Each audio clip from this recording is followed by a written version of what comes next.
Hindi na siya magtatagal, Monica. Konting tiis na lang sa baliw na yan. Nakakasawa na ring magkunwari na nag-aalala ako sa bawat pag-atake ng paranoia niya. Malapit na tayong maging malaya at mapupunta na sa atin ang lahat ng pinaghirapan niya. Ang boses na iyon ay hindi kabilang sa isang estrangero. Iyon ang malambing at baritonong boses ni Adrian, ang asawang kilala ng buong Maynila bilang isang mapagmahal na doktor at tagapagtanggol ng mga may sakit. Ngunit sa likod ng nakasarang pinto ng kanyang silid-aralan, ang boses na iyon ay tila isang matalim na kutsilyong humihiwa sa katahimikan ng gabi. Sa kabilang panig ng pinto, nakatayo si Natalia. Hawak niya ang isang puting-puting polo, ang paboritong suot ni Adrian kapag may mahahalagang operasyon. Maingat niya itong pinaplansa kanina. Tinitiyak na walang kahit isang gusot, bawat tupi ay perpekto. Dahil alam niya gusto ng kanyang asawa ang pagiging malinis sa katawan. Ang pag-aalagang yon ay ang kanyang paraan ng pagsasabi ng mahal kita, ng paulit-ulit, isang tahimik na panunumpa ng katapatan. Ngunit sa sandaling marinig ang mga salitang iyon, naramdaman ni Natalia ang unti-unting panlalamig ng kanyang mga daliri. Ang plansang hawak niya ay nanatiling nakadiin sa tela, at ang amoy ng nasusunog na koton ay nagsimulang humalimuyak sa hangin.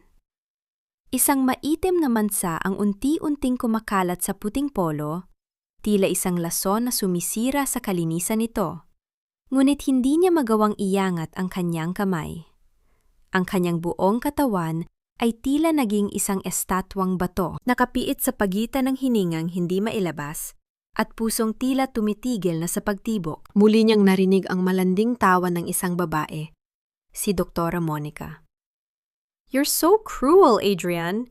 Pero aminin mo, magaling akong umarte bilang psychiatrist niya, di ba? Unti-unti na niyang pinaniniwalaan na ang mga alaala niya ay guni-guni lang. Konting push pa, at siya na mismo ang magmamakaawang mapakulong sa ospital. Ang sakit ay hindi dumating ng biglaan. Ito ay tila isang dahan-dahang pagbaon ng karayom sa kanyang katinuan. Naisipan ni Natalia na sumigaw, nasipain ang pinto at kumprontahin ang dalawa.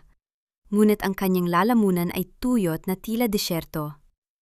Ang bawat salitang narinig niya ay tila mga bubog na pilit isinisiksik sa kanyang isipan.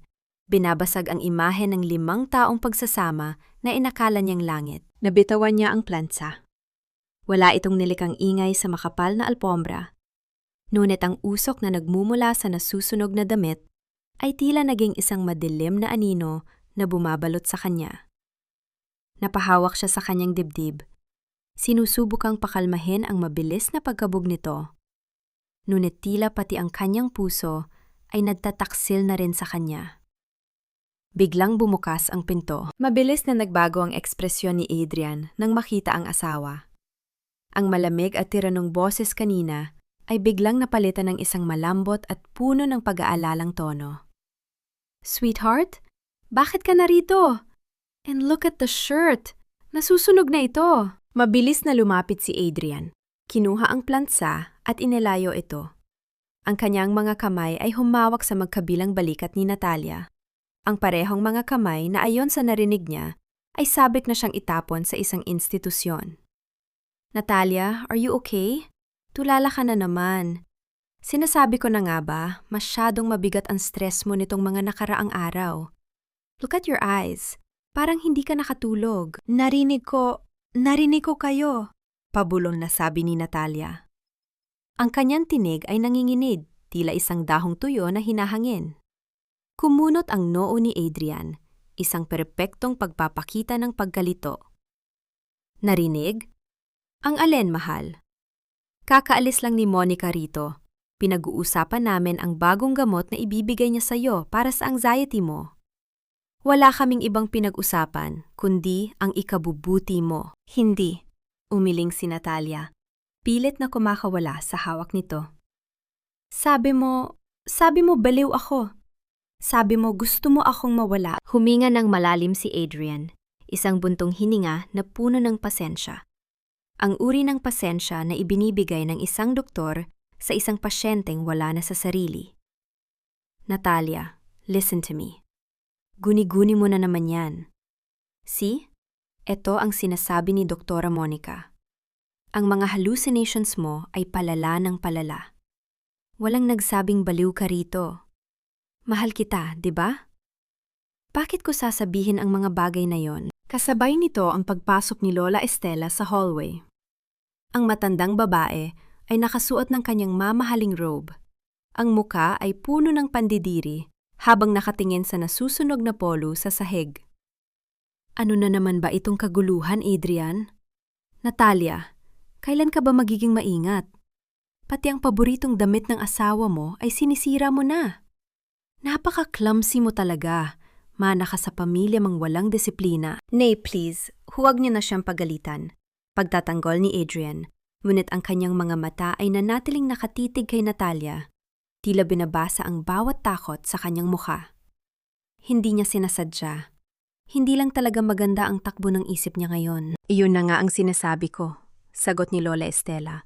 Ang boses ay matalas pa sa labaha. Isang malaking utang na loob mo sa anak ko na hindi ka pa niya sinusukuan sa kabila ng lahat ng sakit ng ulong, ibinibigay mo. Kung ibang lalaki yan, matagal ka nang iniwan sa kalye. Utang na loob. Ang salitang iyon ay tila isang tanikala na lalong humihigpit sa leeg ni Natalia. Naalala niya kung paano binayaran ni Adrian ang lahat ng bayarin sa ospital ng kanyang ama, kung paano siya nito iniligtas mula sa pagkakabaon sa utang. At dahil doon, tila ibinigay na rin niya ang karapatang magtiwala sa sarili niyang pandama. Lumapit si Adrian sa kanya. Dinala siya sa gilid ng kama at pinaupo ng dahan-dahan. Kumuha siya ng isang basong tubig at isang maliit na kulay asul na tabletas. Inumin mo ito, sweetheart. Pampakalma ito. Kailangan mong magpahinga. Bukas, pagising mo, makikita mo na mas magiging maayos ang lahat. Ang narinig mo kanina, panaginip lang yon, okay? Imagination mo lang dahil sa pagod. Tiningnan ni Natalia ang tabletas. Ang maliit na bagay na iyon ay tila isang simbolo ng kanyang pagkakapiit. Kapag ininom niya yon, ang kanyang mundo ay muling magiging malabo. Ang kanyang mga hinala ay lulunurin ng antok. At bukas ay muli siyang gigising sa isang bahay na puno ng mga salaming, nagsasabing siya ang may kasalanan. Tumingin siya kay Adrian. Ang mga mata ng asawa ay tila dalawang malalim na lawa. Mapayapa sa ibabaw, ngunit may dalang panganib sa ilalim. Isang katanungan ang pilit na bumabangon sa kanyang isipan. Isang katanungang hindi niya magawang bigkasin dahil sa takot. Sino nga ba ang tunay na nawawala? Ang isipan ba niya na tila unti-unti nang bumibitaw sa katotohanan? O ang pusong minsan niyang ipinagkatiwala sa taong ang tanging hangad ay makita siyang mawasak? Dahan-dahan niyang kinuha ang gamot, ang kanyang kamay ay nananatiling nanginghinig habang ang anino ni Adrian ay nakatayo sa kanyang harapan, tila isang bantay na walang balak siyang hayaang makatakas sa dilim. Sa labas ng bintana, ang mga patak ng ulan ay nagsimulang humampas sa salamin. Ngunit sa loob ng silid na yon, ang tanging maririnig ay ang mabigat na katahimikan ng isang buhay na unti-unti nang naglalaho. Ang umaga ay hindi nagdala ng liwanag para kay Natalia, kundi isang makapal at tila malagkit na ambon sa kanyang isipan. Pagkagising niya, ang kanyang mga talukap ay tila may nakadagan na mabigat na tingga, at ang bawat sulok ng silid ay tila umiikot sa isang mabagal at nakakahilong ritmo. Ito ang epekto ng asul na tabletas. Isang huwad na kapayapaan na nagnanakaw sa kanyang kakayahang mag-isip ng malinaw. Dahan-dahan siyang bumangon at lumapit sa kanyang dresser. Nais niyang isuot ang gintong locket na pamana ng kanyang yumaong ina, ang tanging bagay na nagbibigay sa kanya ng lakas sa mga oras na tila gumuho ang mundo. Ngunit nang buksan niya ang maliit na drawer kung saan niya itinatago ang susi ng kanyang jewelry box, wala ito roon. Hinalughog niya ang bawat sulok. Inalis ang mga pabango, itinaas ang mga lace doily, at tiningnan pati ang ilalim ng mesa. Wala ang susi. Ang kanyang puso ay nagsimulang tumibok ng mabilis, isang kaba na tila humahabol sa kanyang hininga. Naghahanap ka ba ng hiyas, sweetheart? O baka naman nawawala na naman ang iyong alaala? Napatayo si Natalia, sa gulat nang marinig ang tinig ni Adrian mula sa pintuan. Nakasandalang asawa sa hamba, hawak ang isang tasa ng kape, ang muka ay isang perpektong larawan ng pag-aalala na may halong pagkadismaya. Adrian, ang susi ng box ko. Iniwan ko yan dito kagabi bago ako uminom ng gamot. Sigurado ako. Pautal-utal na sabi ni Natalia. Ang kanyang mga daliri ay nanginginig habang nakaturo sa bakanteng drawer. Lumapit si Adrian nang may mabibigat ngunit tahimik na hakbang. Ipinatong niya ang kape sa mesa at hinawakan ang mga kamay ni Natalia. Natalia, ito na naman ba tayo? Kaninang madaling araw, nakita-kitang naglalakad dito sa kwarto. Sabi ko sa'yo, bumalik ka na sa kama dahil kailangan mong magpahinga. Sabi mo sa akin, itatapon mo na ang mga bagay na nagpapaalala sa'yo ng kalungkutan. Ano? Wala akong matandaang ganoon, Adrian. Hindi ko itatapon ang locket ni nanay. Angal ni Natalia. Ang kanyang tinig ay tumataas sa desperasyon. Isang malalim na buntong hininga ang pinakawala ni Adrian. Tumingin ka sa akin, sweetheart. Siguro ay itinapon mo ito sa basurahan habang hindi mo alam ang ginagawa mo. Ganyan ang epekto ng matinding fatigue sa iyo. You're losing track of time and space. Sa eksaktong sandaling iyon, pumasok si Lola Estela sa silid. Bit-bit ang isang plastik na bag mula sa kusina. Inihagis niya ito sa paanan ni Natalia nang walang pasubali. Ito ba ang hinahanap mo? Ang dumi-dumi mo talagang kumilos, Natalia. Natagpuan ito ni Nanay Rosa sa basurahan sa kusina. Nakabalot pa sa mga pinagbalatan ng prutas. Yumuko si Natalia at tinampot ang maliit na susi na naroon niya sa loob ng plastik.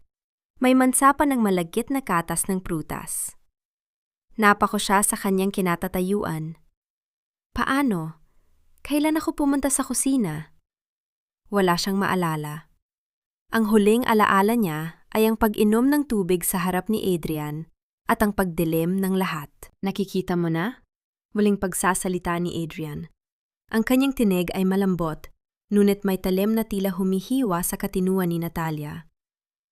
Hindi ka naligtas para sa sarili mo, mahal. Paano kung kutsilyo naman ang damputin mo sa susunod habang naglalakad ka sa gabi? Paano kung saktan mo ang sarili mo? Hindi ko yung gagawin. Hindi ako baliw, sigaw ni Natalia. Ngunit ang kanyang sariling tinig ay tila hindi na kanya. Ang sulyap ni Lola Estela ay puno ng pangungutya. Hindi ka pa nga babaliw sa lagay na yan? Isang kahihiyan ka sa pamilyang ito. Kung hindi lang dahil sa pagtitiis ng anak ko, baka matagal ka nang nabulok sa kalsada. Matuto kang tumanaw ng utang na loob, Natalia. Huwag mong abusuhin ang kabutihan ng asawa mo.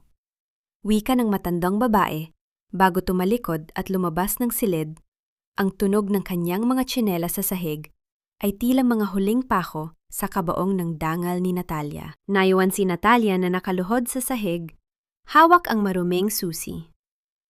Ang bawat salita ni Adrian at ng kanyang ina ay tila mga anino na bumabalot sa kanya. Unti-unting ninanakaw ang kanyang tiwala sa sariling pandama. Sinubukan niyang isipin kung paano napunta ang susi sa kusina. Ngunit ang kanyang isipan ay tila isang sirang plaka na tumitigil sa bawat mahalagang detalye. Lumuhod si Adrian sa tabi niya.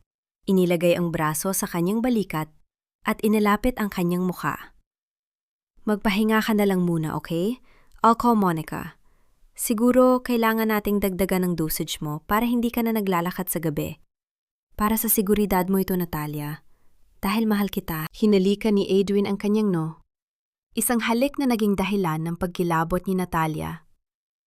Sa ilalim ng kanyang pagkalito, may isang maliit na bahagi ng kanyang pagkatao ang nagsasabing may mali. Ngunit ang bahaging iyon ay tila isang maliit na kandila sa gitna ng isang malakas na bagyo. Nang makaalis si Adrian upang pumasok sa ospital, naiwan si Natalia sa katahimikan ng malaking bahay. Kinuha niya ang kanyang bag upang hanapin ang kanyang panyo. Ngunit nang buksan niya ang maliit na zipper sa loob nito, ang kanyang buong katawan ay tila nagyelo. Sa loob ng kanyang bag, sa ilalim ng mga resibo at lipstick, ay may isang piraso ng papel. Isang maliit na post-it note na may sulat kamay na hindi kanya, ngunit pamilyar. Ang nakasulat doon ay maikli lang. Ang lahat ng nakikita mo ay hindi totoo. Huwag kang iinom ng tubig sa gabi. Sino ang naglagay nito? Si Nanay Rosa ba? O siya rin ang sumulat nito habang nawawala sa sarili? Bago pa man niya masagot ang tanong sa kanyang isipan, narinig niya ang tunog ng telepono sa ibaba. Ang landline ay tumunog ng 3 beses bago ito sinagot ni Nanay Rosa. Ngunit nang madaanan ni Natalia ang extension phone sa pasilyo, dahan-dahan niyang binuhat ang handle. Isang pamilyar na boses ng babae ang narinig niya mula sa kabilang linya. Hindi ito si Monica.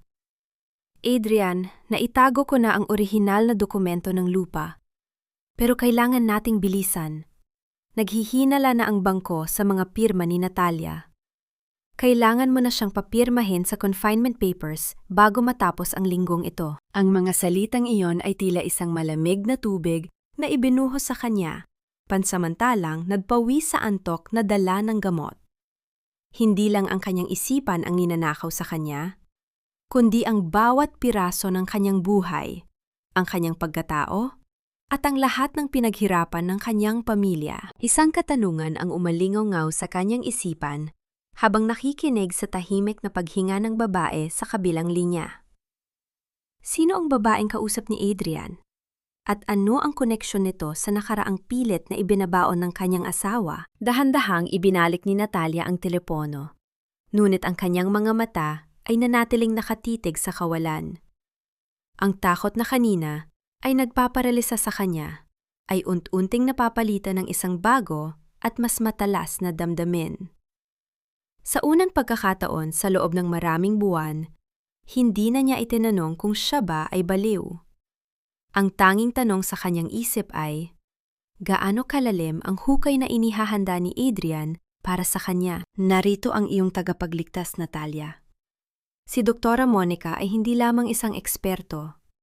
Siya ang sagot sa ating mga panalangin. Ang mga salitang iyon ni Adrian ay tila isang malamig na hangin na nagpapatayo ng balahibo ni Natalia.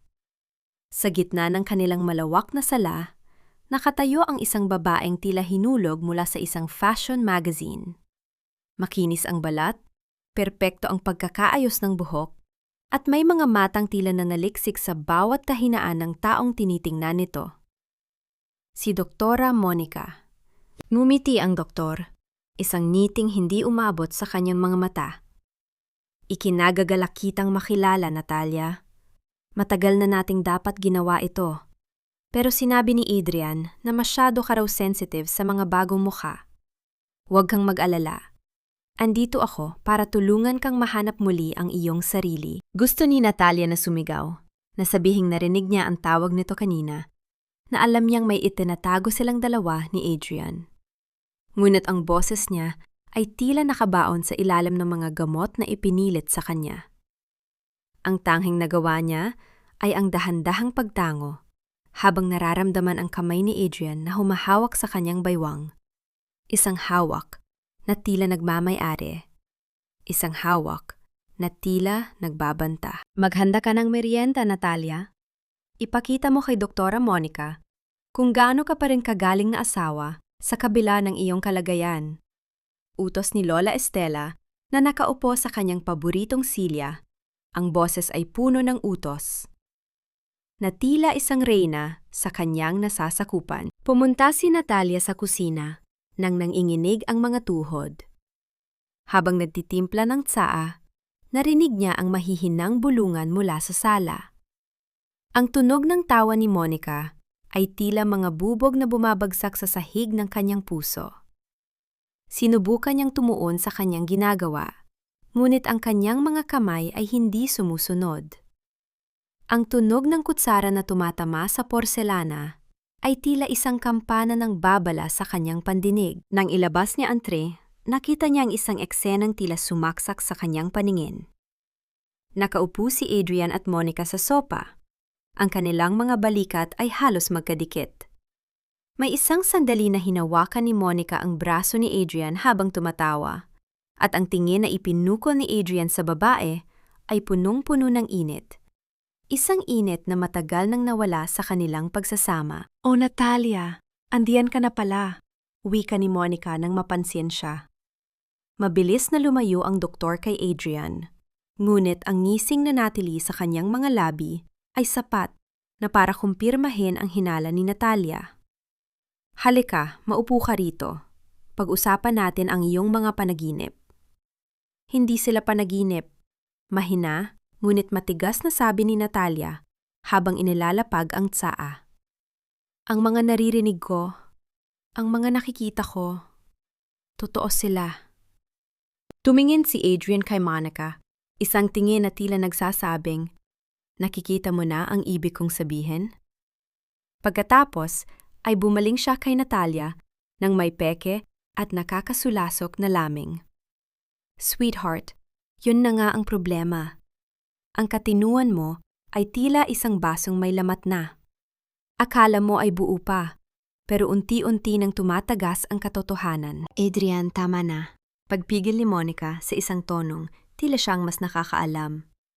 "Natalia, kailangan mong maintindihan na ang iyong isipan ay kasalukuyang nasa ilalim ng matinding trauma.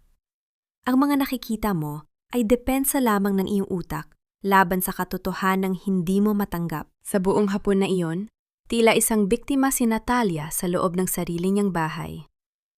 Bawat salitang binitiwan niya ay pilit na binabaluktot ni Monica at Adrian. Kung sasabihin niyang nakita niya ang isang bagay, sasabihin nilang imagination niya lang yon. Kung sasabihin niyang may narinig siyang boses, sasabihin nilang sintomas yon ng kanyang sakit.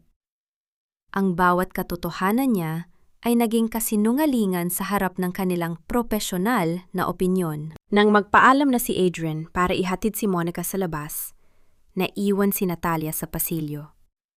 Ngunit bago pa makalabas ang dalawa, mabilis na lumapit si Monica kay Natalia habang abala si Adrian sa pagkuha ng kanyang susi sa mesa. Inilapit ni Monica ang kanyang muka sa tainga ni Natalia.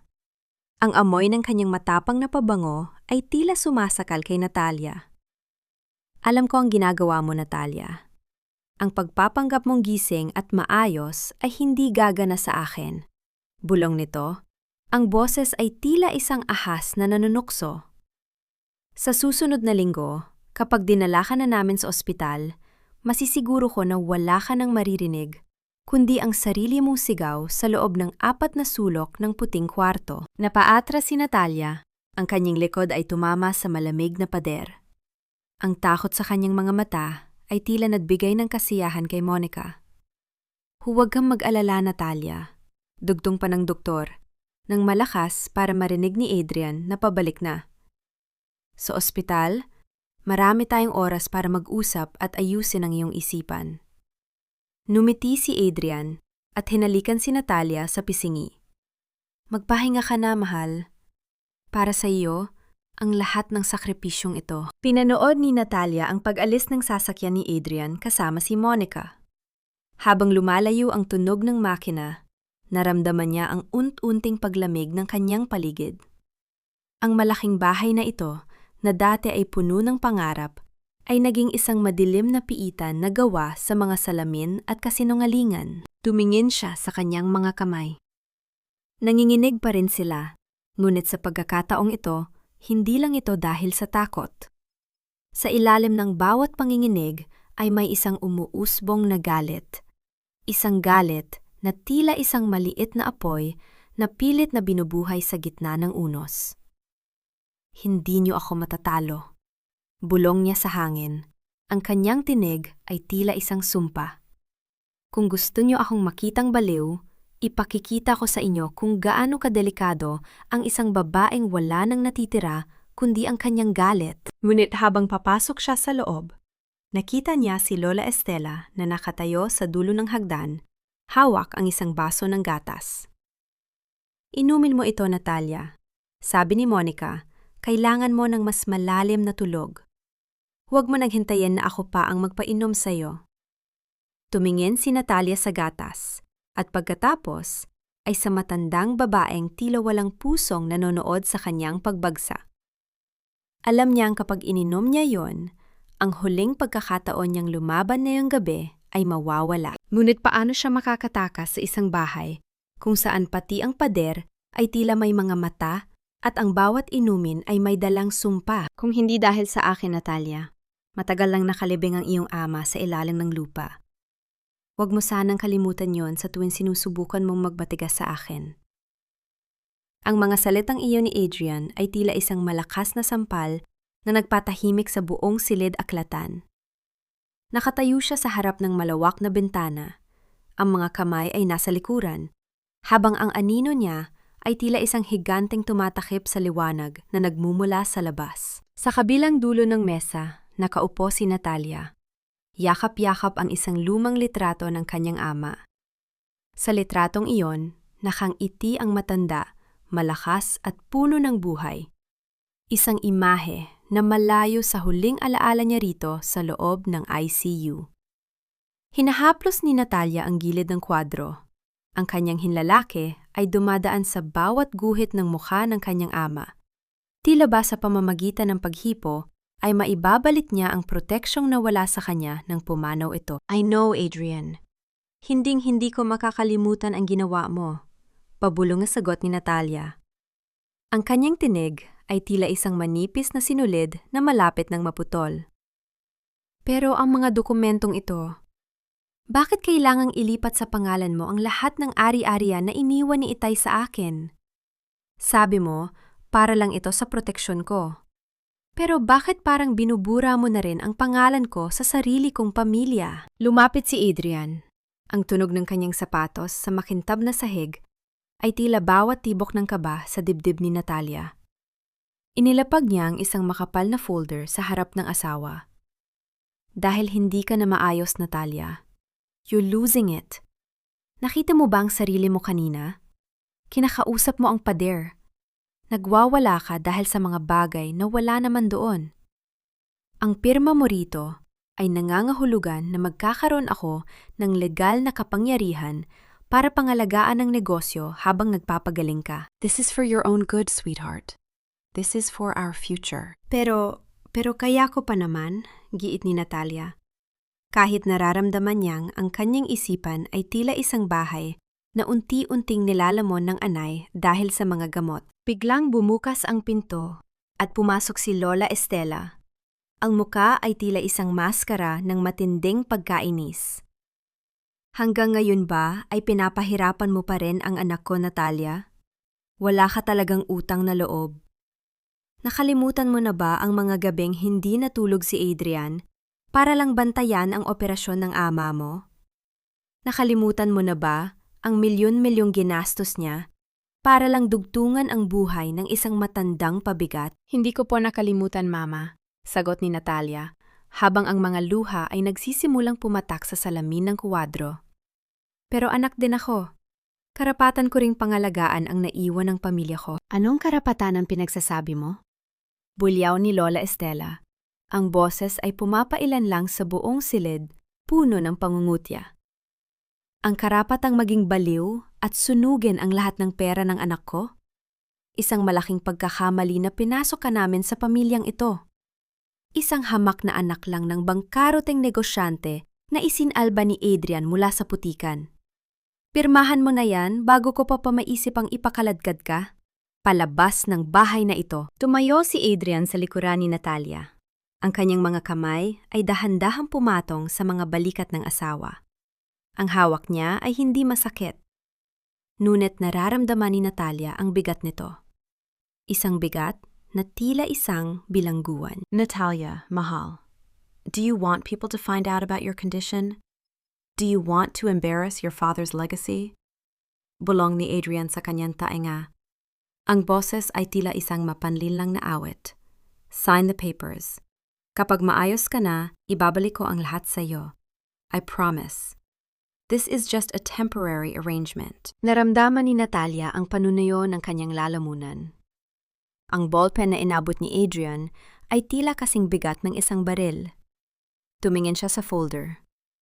Ang bawat pahina ay tila isang hatol ng kamatayan sa kanyang kalayaan. Ngunit sa tuwing tumitingin siya kay Adrian, nakikita niya ang mukha ng kanyang ama sa huling hininga nito.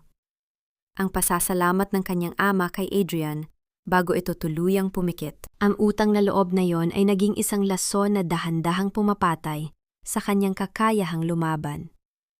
Dahan-dahang iginuhit ni Natalia ang kanyang pirma sa ibabang bahagi ng dokumento. Ang bawat kurbada ng kanyang pangalan ay tila isang piraso ng kanyang kaluluwa na ibinibigay niya sa demonyong nasa harapan niya. Hindi niya napansin na ang isang patak ng kanyang luha ay bumagsak sa eksaktong bahagi kung saan siya pumirma, dahilan upang kumalat ang asul na tinta sa papel. Ang kumalat na tinta ay tila isang madilim na mansa, tila isang sugat na bumubukas sa puting pahina. "Good girl," sabi ni Adrian, sabay kuha sa folder bago pa man matuyo ang luha ni Natalia. May isang kislap ng tagumpay sa kanyang mga mata na hindi niya magawang itago. "Now go to your room. Magpadala na lang ako ng hapunan doon. Kailangan mong mag-relax." Nang makaalis ang dalawa, naiwan si Natalia sa katahimikan ng silid-aklatan. Ang tanging naririnig niya ay ang mahinang tunog ng pag-ikot ng orasan sa pader na tila nagbibilang ng mga nalalabi niyang sandali ng kalayaan. Tiningnan niyang muli ang litrato ng kanyang ama. "Itay, patawad," bulong niya sa gitna ng hikbi. "Patawad kung hindi ko kayang protektahan ang lahat. Pero pagod na ako." Dahan-dahan siyang tumayo, ngunit sa kanyang paghakbang patungo sa pintuan, naramdaman niya ang isang matigas na bagay sa ilalim ng alpombra, malapit sa kinalalagyan ni Adrian kanina. Yumuko siya at inangat ang gilid ng tela. Doon, nakatago ang isang maliit na recording device na tila naihulog ni Adrian nang hindi nito napapansin, sa gitna ng kanyang pakikipagtalo kay Lola Estela. Ang ilaw nito ay hindi kumukurap, isang tanda na hindi ito gumagana. Ngunit may isang maliit na sticker sa likod nito na may nakasulat na pangalan, Doktora Monica. Ang kanyang puso ay muling bumilis ang tibok. Bakit may recording device ang kanyang asawa na pagmamay-ari ng kanyang psychiatrist? Anong lihim ang itinatala nila sa loob ng bahay na ito? Nanginginig ang mga kamay ni Natalia habang itinatago ang device sa loob ng kanyang bulsa. Ang luha sa kanyang mga mata ay natuyo, napalitan ng isang malamig at matalim na kislap ng hinala. Kung ang lahat ng ito ay isang dula-dulaan, baka oras na para simulan niyang isulat ang sarili niyang kabanata. Ngunit bago pa siya makalabas, ang pinto ay biglang bumukas muli. Si Adrian ay nakatayo roon. Ang kanyang mga mata ay nananaliksik sa bawat sulok ng sahig. "May naiwan ba ako, Natalia?" tanong niya. Ang kanyang boses ay tila isang patalim na handang sumaksak sa kahit anong maling kilos. Napahawak si Natalia sa kanyang bulsa. Naramdaman ang matigas na plastic ng device na nakabaon sa kanyang balat. Ang tanging naririnig niya ay ang sarili niyang pintig ng puso na tila isang tambol sa gitna ng nakabibinging katahimikan. Napanatili ni Natalia ang paghinga ng malalim. Pilit na pinatitigas ang kanyang mga binti na tila gusto nang bumigay sa sobrang takot. Ang maliit na recording device sa loob ng kanyang bulsa ay tila naging kasing init ng baga. Sinusunog ang kanyang balat sa bawat segundo ng katahimikan. "Wala ka namang naiwan dito, Adrian. Baka sa kotse mo na ilapag." Ang kanyang tinig ay lumabas na kalmado, isang milagrong nagmula sa kaibuturan ng kanyang paghahangad na mabuhay. Nanatiting nakatitig si Adrian sa kanya. Ang mga mata nito ay tila matatalas na patalim na sinusubukang hiwain ang bawat kasinungalingan sa kanyang mukha. Pagkatapos ng ilang saglit na tila walang katapusan, dahan-dahang lumuwag ang pagkakaarko ng kanyang mga balikat. "Siguro nga. Masyado lang akong pagod, sweetheart. Huwag mo nang pansinin." Nang tuluyan ng lumabas ang asawa at narinig ang tunog ng pagsara ng pinto sa dulo ng pasilyo, napasandal si Natalia sa mesa. Ang kanyang pawis ay malamig na dumadaloy sa kanyang likuran. Hindi siya maaring magtagal doon. Mabilis siyang umakyat sa kanyang silid. Bawat hakbang ay tila pag-akyat sa isang matarik na bundok. Pagpasok niya, natagpuan niya si Nanay Rosa na naglilinis ng mga alikabok sa ilalim ng kanyang kama. Ang matandang babae ay naging bahagi na ng pamilya ni Natalia simula pa noong bata siya. Ngunit sa nakaraang mga buwan, tila naging maelap ito dahil sa higpit ng pagbabantay ni Adrian at Lola Estela. Ma'am Natalia, bulong ni Nanay Rosa nang masigurong walang tao sa labas. Mabilis itong tumayo. Ang mga mata ay puno ng pag-aalala at takot. Kailangan nating magmadali. Wala si Doña Estela sa kusina ngayon. Nanay Rosa, anong problema? Tanong ni Natalia habang inilalabas ang recording device at itinatago ito sa ilalim ng kanyang unan. Dahan-dahang binuksan ni Nanay Rosa ang kanyang palad. Doon, nakapatong ang isang punit na vinong gamot, isang klase ng tabletas na iba sa kulay asul na ibinibigay ni Adrian gabi-gabi. Nakita ko ito sa ilalim ng cabinet sa silid aklata ni Dr. Adrian. Natatakpan ng makapal na alikabok. Ma'am, pamilyar ako sa mga gamot na ito dahil ang pinsan ko ay uminom nito dati. Hindi ito pampakalma. Kinuha ni Natalia ang vinong gamot. Ang kanyang mga mata ay nanliit habang binabasa ang maliliit na letra sa likod nito. Hallucinogen? Bulong niya. Ang kanyang tinig ay nanginginig sa matinding galit. Opo ma'am, nadudulot ito ng kalituhan, pananakit ng ulo at mga pangitain na hindi totoo. Itinago ko ito dahil alam kong hindi mo ito kusang iinumin, wika ni Nanay Rosa. Ang kanyang boses ay tila isang hikbi na pilit pinipigilan. Ma'am, hindi kayo baliw. Nilalaso nilang inyong isipan. Ang katotohanan ay tumama kay Natalia, na tila isang malakas na kidlat sa gitna ng madilim na gabi. Ang lahat ng mga gabing nakakarinig siya ng mga boses. Ang mga sandaling nakikita niyang gumagalaw ang mga anino sa pader. At ang pagkawala ng kanyang mga gamit. Hindi iyon gawa ng kanyang utak. Iyon ay gawa ng mga chemical na ipinapakain sa kanya ng sarili niyang asawa. Salamat, Nanay Rosa. Salamat, hikpi ni Natalia habang mahigpit na niyayakap ang matanda. Huwag kang mag-alala. Gagawa ako ng paraan. Pero kailangan nating mag-ingat. Nang sumapit ang gabi, ang bahay ay muling binalot ng isang nakabibing-ing katahimikan. Tulad ng dati, pumasok si Adrian na may dalang baso ng tubig at ang asul na tabletas. Ngunit sa pagkakataong ito, habang nakatalikod ang asawa para ayusin ang kanyang kumot, mabilis na isiniksik ni Natalia ang gamot sa siwang ng kutson at uminom lamang ng tubig. Nagkunwari siyang nakatulog, pinanatili ang kanyang paghinga na mabagal at malalim. Naramdaman niya ang kamay ni Adrian na humahaplos sa kanyang buhok. Isang paghipo na dati ay nagbibigay sa kanya ng seguridad, ngunit ngayon ay nagdudulot ng matinding pagkasuklam. Nang marinig yan lumabas na si Adrian, dahan-dahang idinilat ni Natalia ang kanyang mga mata. Ang dilim ay hindi na nakakatakot. Ito na ang kanyang kakampi. Maingat siyang bumangon at lumabas ng silid, ang kanyang mga yapak ay tila mga anino na hindi lumilikha ng tunog sa sahig. Habang dumadaan siya sa tapat ng silid aklatan, narinig niya ang mahinang tunog ng pag-uusap. Ang pinto ay bahagyang nakabukas, sapat na para makita ang isang maliit na guhit ng liwanag na tumatama sa sahig ng pasilyo. Dahan-dahang sumilip si Natalia sa siwang ng pinto. Ang kanyang puso ay tila tumigil sa pagtibok sa nakita niya. Sa loob ng silid, nakatayo si Adrian sa tabi ng kanyang mesa. Ngunit hindi siya nag-iisa. Nakayakap sa kanyang baywang si Doktora Monica.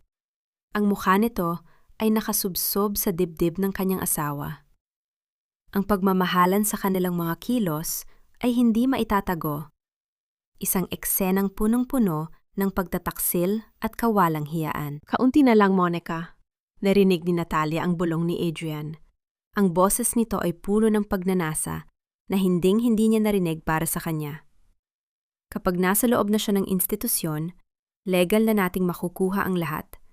Ang perang iniwan ng tatay niya ay sapat na para mabayaran ang lahat ng utang ko sa sugal at makapagsimula tayo ng bago. Tumawa ng mahina si Monica, isang tunog na tila kamandag ng ahas.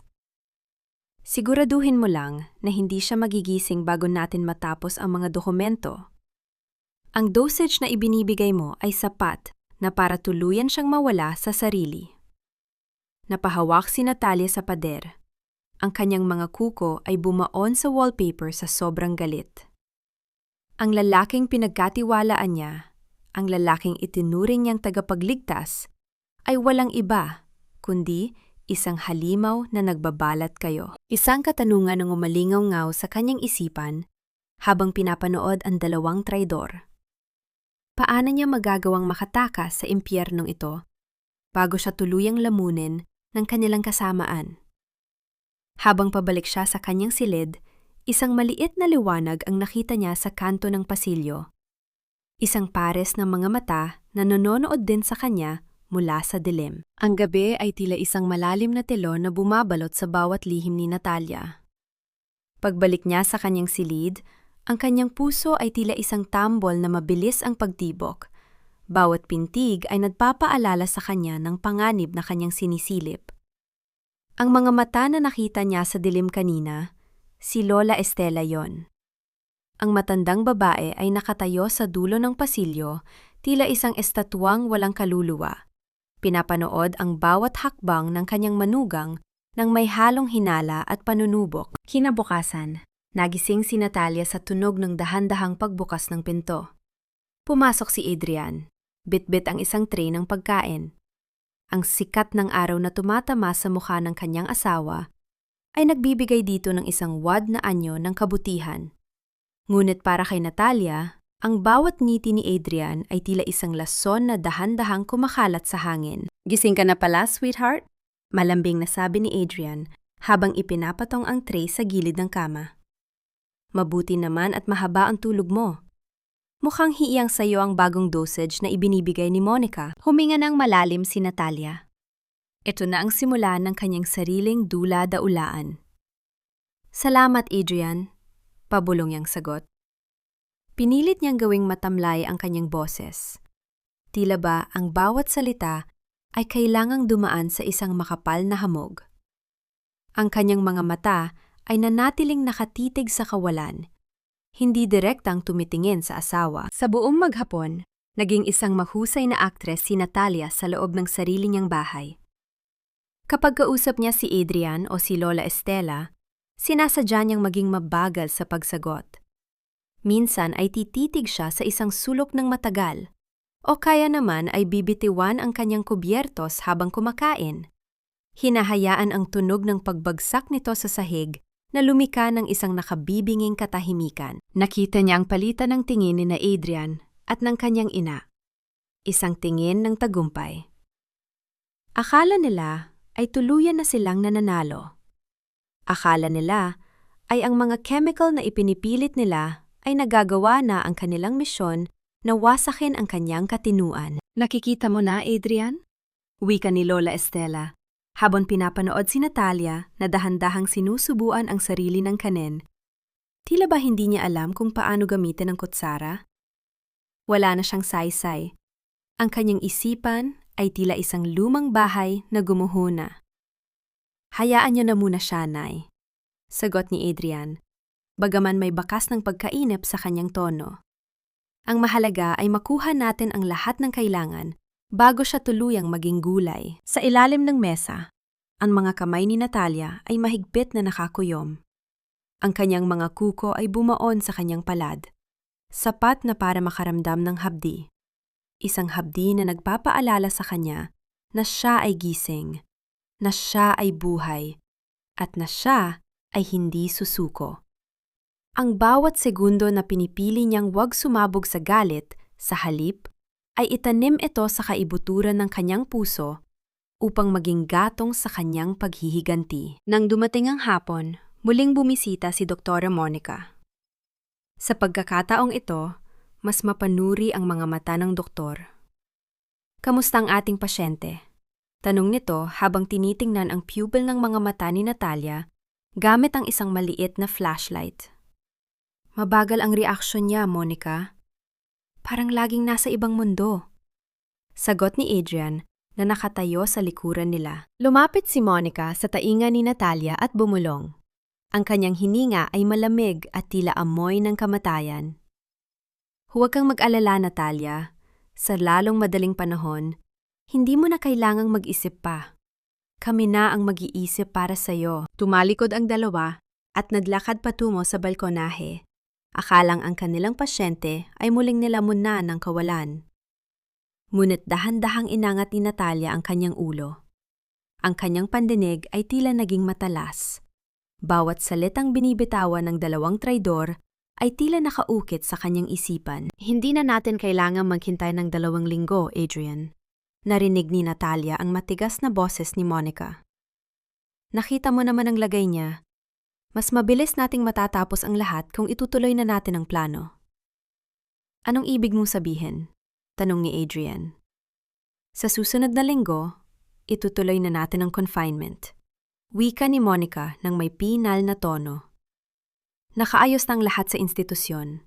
May mga pirma na tayo sa mga dokumento.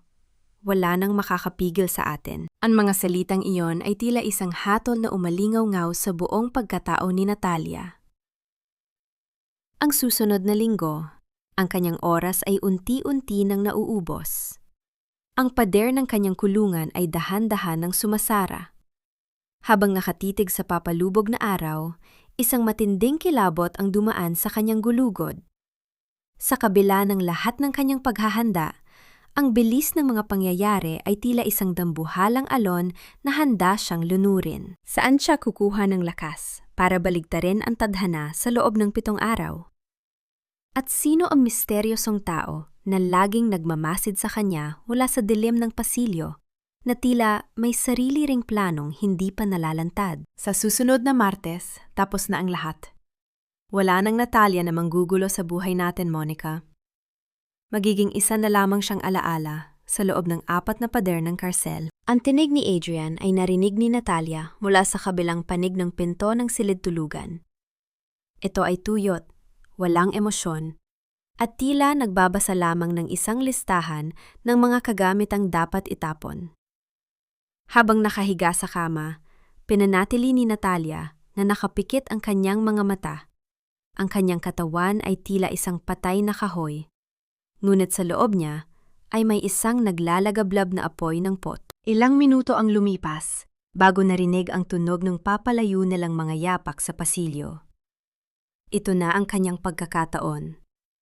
Alam niyang si Lola Estela ay nasa ibaba, abala sa kanyang mga teleserye.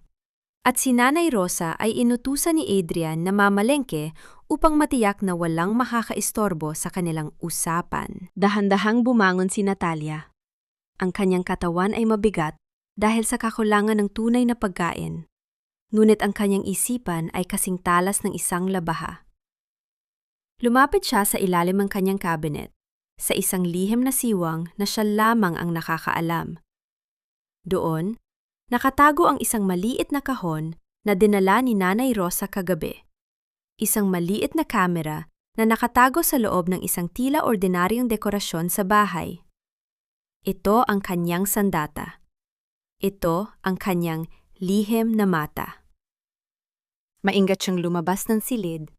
Ang kanyang mga paa ay tila lumulutang sa sahig upang hindi lumika ng kahit anong tunog. Ang bawat pag-irit ng lumang kahoy na sahig ay tila isang sigaw sa kanyang pandinig. Kaya pinipili niya ang bawat tapak ng may katangi-tanging ingat. Dumiretso siya sa silid-aklatan ni Adrian, ang lugar kung saan nagaganap ang lahat ng maitim na balak. Ang silid ay amoy mamahaling tabako at luma ng papel. Mabilis na kumilos si Natalia. Inilagay niya ang kamera sa loob ng isang malaking plorera na puno ng mga tuyong bulaklak. Tinitiyak na ang lens nito ay nakatutok sa mesa ni Adrian at sa sopa kung saan sila madalas maupo ni Monica. Nanginginig ang kanyang mga daliri habang inaayos ang anggulo. Alam niyang ang bawat segundo ay tila isang sugal sa kanyang buhay. Kung mahuli siya rito, wala nang bukas para sa kanya. Ang kanyang hininga ay naging mababaw at mabilis. Bawat tibok ng kanyang puso ay tila isang tambol na nagbababala ng panganib. Konting ayos pa, bulong niya sa sarili, habang ang kanyang mga mata ay nanatiling nakatitig sa pinto. Biglang narinig ang tunog ng pag-ikot ng doorknob sa ibaba. Ang tunog ng pagbukas ng pangunahing pinto ng bahay ay umalingaw-ungaw sa katahimikan. Adrian? Nakaalis na ba si Monica? Ang boses ni Lola Estela ay tila isang hatol ng kamatayan. Titingnan ko lang ang asawa mong baliw kung uminom lang ng gatas. Nanlamig ang buong katawan ni Natalia. Ang mga yapak ng matandang babae ay nagsimulang umakyat sa hagdanan. Ang bawat tunog ng tsinelas ni Lola Estela sa mga baitang ay tila nagpapabilis sa paglapit ng kanyang katapusan. Mabilis na lumabas si Natalia sa silid-aklatan, tila isang aninong mabilis na kumilos sa dilim. Ngunit hindi na siya aabot sa kanyang silid-tulugan. Ang tanging matataguan niya ay ang madilim na kanto sa dulo ng pasilyo, sa likod ng isang malaking kurtina. Sumiksik siya sa likod ng tela, pinipigilan ang bawat tunog ng kanyang paghinga. Naramdaman niya ang alikabok sa kurtina na tila gustong magpabahing sa kanya. Ngunit, itinikom niya ang kanyang bibig ng mahigpit hanggang sa makaramdam siya ng sakit sa kanyang panga. Nakita niya ang anino ni Lola Estela na dumaan sa harap ng kurtina. Huminto ang matanda sa tapat ng pinto ng silid-aklatan. Tumingin ito sa loob, tila may napansing kakaiba. Ang puso ni Natalia ay tila tumigil na sa pagtibok. Akala ko ba ay iniwan itong nakasara ni Adrian? Reklamo ni Lola Estela sa sarili. Inabot nito ang pinto at isinara ng malakas bago nagpatuloy patungo sa silid ni Natalia. Nang makapasok ang matanda sa kanyang kwarto, mabilis na lumabas si Natalia sa kanyang pinagtataguan. Parang isang hangin na dumaan, pumasok siya sa silid ni Nanay Rosa na nasa kabilang dulo ng hallway. Pagkatapos ng ilang sandali, lumabas si Lola Estela sa kwarto ni Natalia. Mukhang nagtataka. Nasaan ang babaeng yun?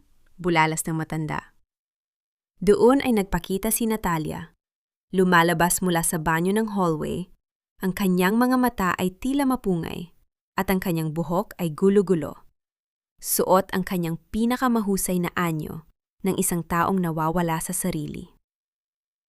Mama, nasaan si Adrian? May mga ibon. Maraming ibon sa bintana.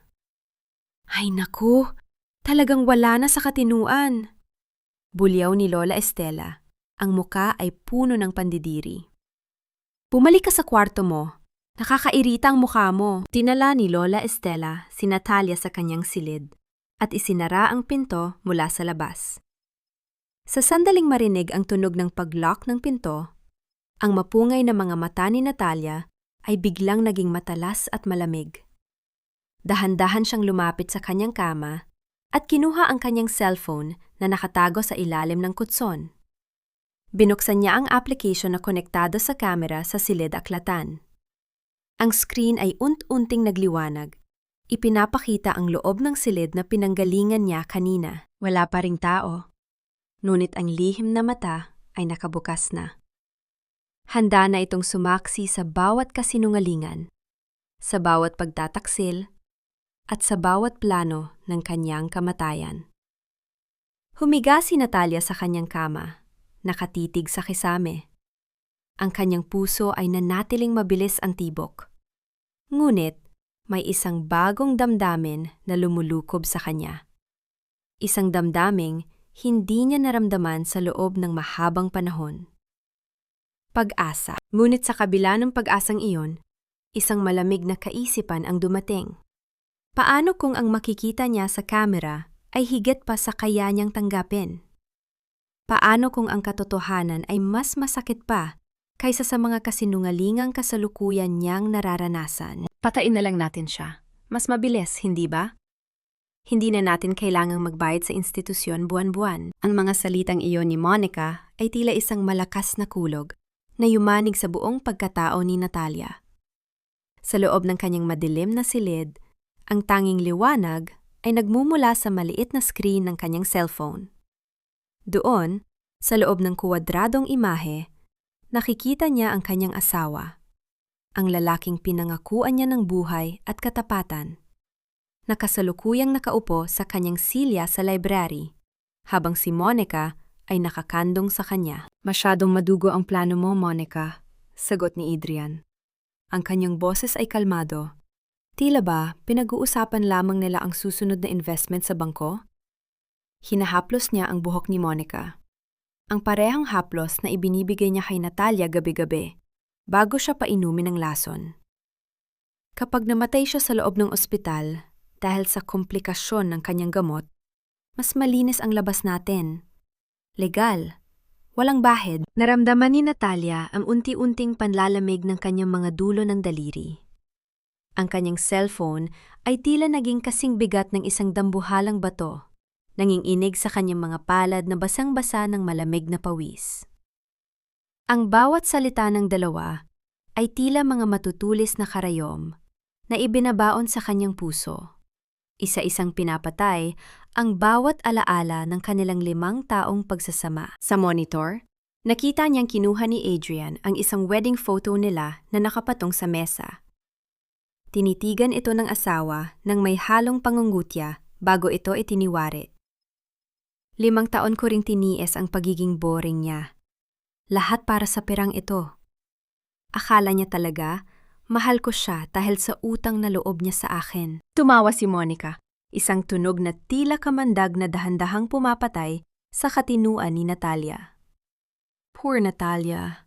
Akala niya ikaw ang kanyang anghel, yun pala, ikaw ang maghahatid sa kanya sa impyerno. Isang hikbi ang pilit na kumakawala sa lalamunan ni Natalia. Ngunit mabilis niyang itinakip ang kanyang kamay sa kanyang bibig. Bawat pintig ng kanyang puso ay tila isang malakas na tambol na umalingaw-ngaw sa katahimikan ng kanyang silid. Ang kanyang lalamunan ay tila punong-puno ng mga bubog. Bawat paglunok ay nagdudulot ng hapdi. Gusto niyang sumigaw. Gusto niyang takbuhin ang library at saktan ang 2 traidor. Ngunit ang kanyang katawan ay tila naging yelo sa sobrang pait ng katotohanan. Ito ang lalaking pinaglingkuran niya. Ito ang asawang ipinagluluto niya tuwing umaga. Ang taong pinaplansahan niya ng mga damit. At ang lalaking pinagkatiwalaan niya ng kanyang buhay nang mamatay ang kanyang ama. Ang bawat I love you ni Adrian ay naging isang maruming kasinungalingan. Bawat haplos ay isang taktika. At bawat ngiti ay isang patibong. Siguraduhin mo lang na ang mga dokumento sa transfer ng lupa ay tapos na bukas. Wika ni Monica habang inaayos ang kanyang damit. Ayokong magkaroon ng aberya kapag dinala na natin siya sa ospital sa Martes. Don't worry, sagot ni Adrian. The papers are ready. All she needs is a little more of your special prescription para hindi na siya makapirma ng maayos. At ako na ang gagawa ng lahat. Dahan-dahang pinatay ni Natalia ang screen ng kanyang cellphone. Ang silid ay muling binalot ng kabit-kabit na dilim. Ngunit sa pagkakataong ito, ang dilim ay hindi na sa labas, kundi nasa loob na ng kanyang kaluluwa. Tumingin siya sa kanyang mga kamay sa gitna ng kadiliman. Doon, sa ilalim ng kanyang balat, naramdaman niya ang isang bagong klase ng lakas. Hindi lakas ng pag-asa, kundi lakas ng isang babaeng wala nang natitira, kundi ang kanyang galit. Ang alaala ng kanyang ama, bago ito bawian ng buhay.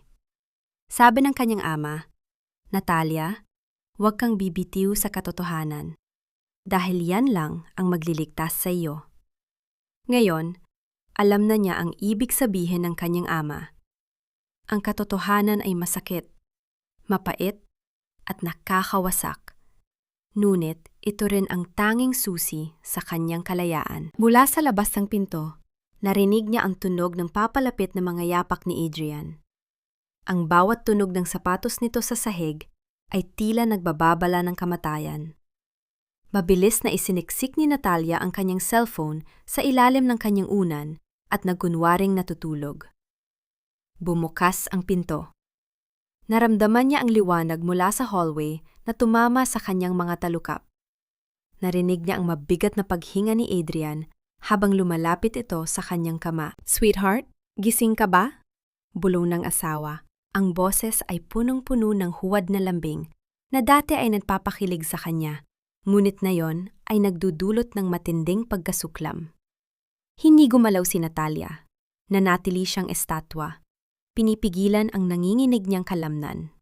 Naramdaman niya ang malamig na kamay ni Adrian na humaplos sa kanyang pisingi. Isang paghipo na tila ba tinitimbang kung gaano na lang katagal ang itatagal ng kanyang buhay. "Konting tiis na lang, Natalia," bulong ni Adrian sa dilim. "Malapit ka nang magpahinga habang buhay." Sa ilalim ng unan, mahigpit na hinawakan ni Natalia ang kanyang cellphone. Isang katanungan ang umalingaw-ngaw sa kanyang isipan. Kasing talim ng isang patalim na handang sumaksak.